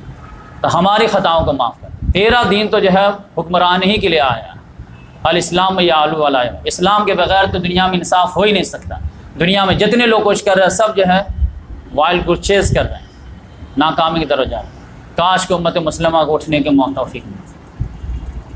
تو اس لحاظ سے جو ہے سیرت النبی میں بہت زیادہ جو ہے آپ کے سامنے لایا. ابھی جو ہے 2-3 لیکچر اور ہوں گے، اور 12 ربیع الاول سے پہلے جو سنیچر آئے گا اس میں ہم ختم کریں گے. اس میں محمد صلی اللہ علیہ وسلم کا وفات جو ہے بیان کریں گے، اور پھر جو ہے اس کے بعد ہم خلفائے راشدین کا جو ہے سلسلہ شروع کریں گے. 23 سال کا، یہ 30 سال خلفائے راشدین، 23 سال دور نبوت اور 30 سال خلفائے راشدین، تب جا کر کے پورا جو ہے دور نبوت کمپلیٹ ہوگا. کیونکہ محمد صلی اللہ علیہ وسلم بول کے گئے تھے علیکم بسنتی و سنت الخلفاء الراشدین المہدیین، کہ تم پر لازم رہے گی میری سنت بھی اور میرے خلفاء راشدین کی سنت. کیونکہ ہدایت کے لحاظ سے، اصولی لحاظ سے تو قرآن میں ہدایت کمپلیٹ ہو گئی ہے، لیکن اس کا جو ایکسپلوژن ہونا ہے، اس کا جو پریکٹیکل ہونا ہے، یہ جب تک خلافت کو بھی آپ نہیں لیں گے تب تک پوری نہیں ہوگی. ایک مسلمان خلیفہ ہے، اس سے جو ہے کوئی رعایا جو ہے بغاوت کر دیتی ہے، تو حکمراں کیسے اس کو ٹیکل کرے؟ یہ کیسے محمد صلی اللہ علیہ وسلم ٹائم میں تو ہوا ہی نہیں، تو یہ کس ٹائم میں ہوا؟ ایک رعایا جو ہے اپنے حکمراں سے جو ہے بغاوت کر جائے تو حکمراں کیسے اس کو ٹیکل کرے؟ یہ کہاں چیپٹر میں کہاں پہ آئے گا؟ تو اس میں تو لکھا ہوا ہے، لیکن اس کا پریکٹیکل کب آیا؟ تو دور خلافت میں آیا. تو جب تک دور خلافت کو جو ہے ضمیمے کے طور پر لے کر کے نہیں آپ اسٹڈی کریں گے تب تک آپ اسلام نہیں سمجھ پائیں. یہ بہت بڑی محروم ہے. ہمارے یہاں لوگ سمجھتے ہیں کہ بس یہ ہو گیا. نہیں، اصولی لحاظ سے ہدایت کا اليوم اکملت لکم دینکم واتممت علیکم نعمتی ورضیت الاسلام، لیکن اس میں جو ہدایت ہے، اس کا پریکٹیکل جو ایکسپلینیشن ہو رہا تھا وہ جا کر کے 30 سال میں، جس کی وجہ سے محمد صلی اللہ علیہ وسلم دیکھ کے کہتے ہیں کہ علیکم بسنتی وسنت الخلفاء الراشدین المہدیین، تم پر لاگو رہے گی، لازم رہے گی میری سنت بھی اور میرے خلفاء راشدین کی سنت. اللہ تعالیٰ سے دعا ہے کہ اللہ تبارک و تعالیٰ کہنے سے زیادہ عمل کی توفیق عطا فرمائے. سبحان اللہ بحمدہ، سبحانک اللہم ونشہد ان لا الہ الا انت ونستغفرک ونتوب.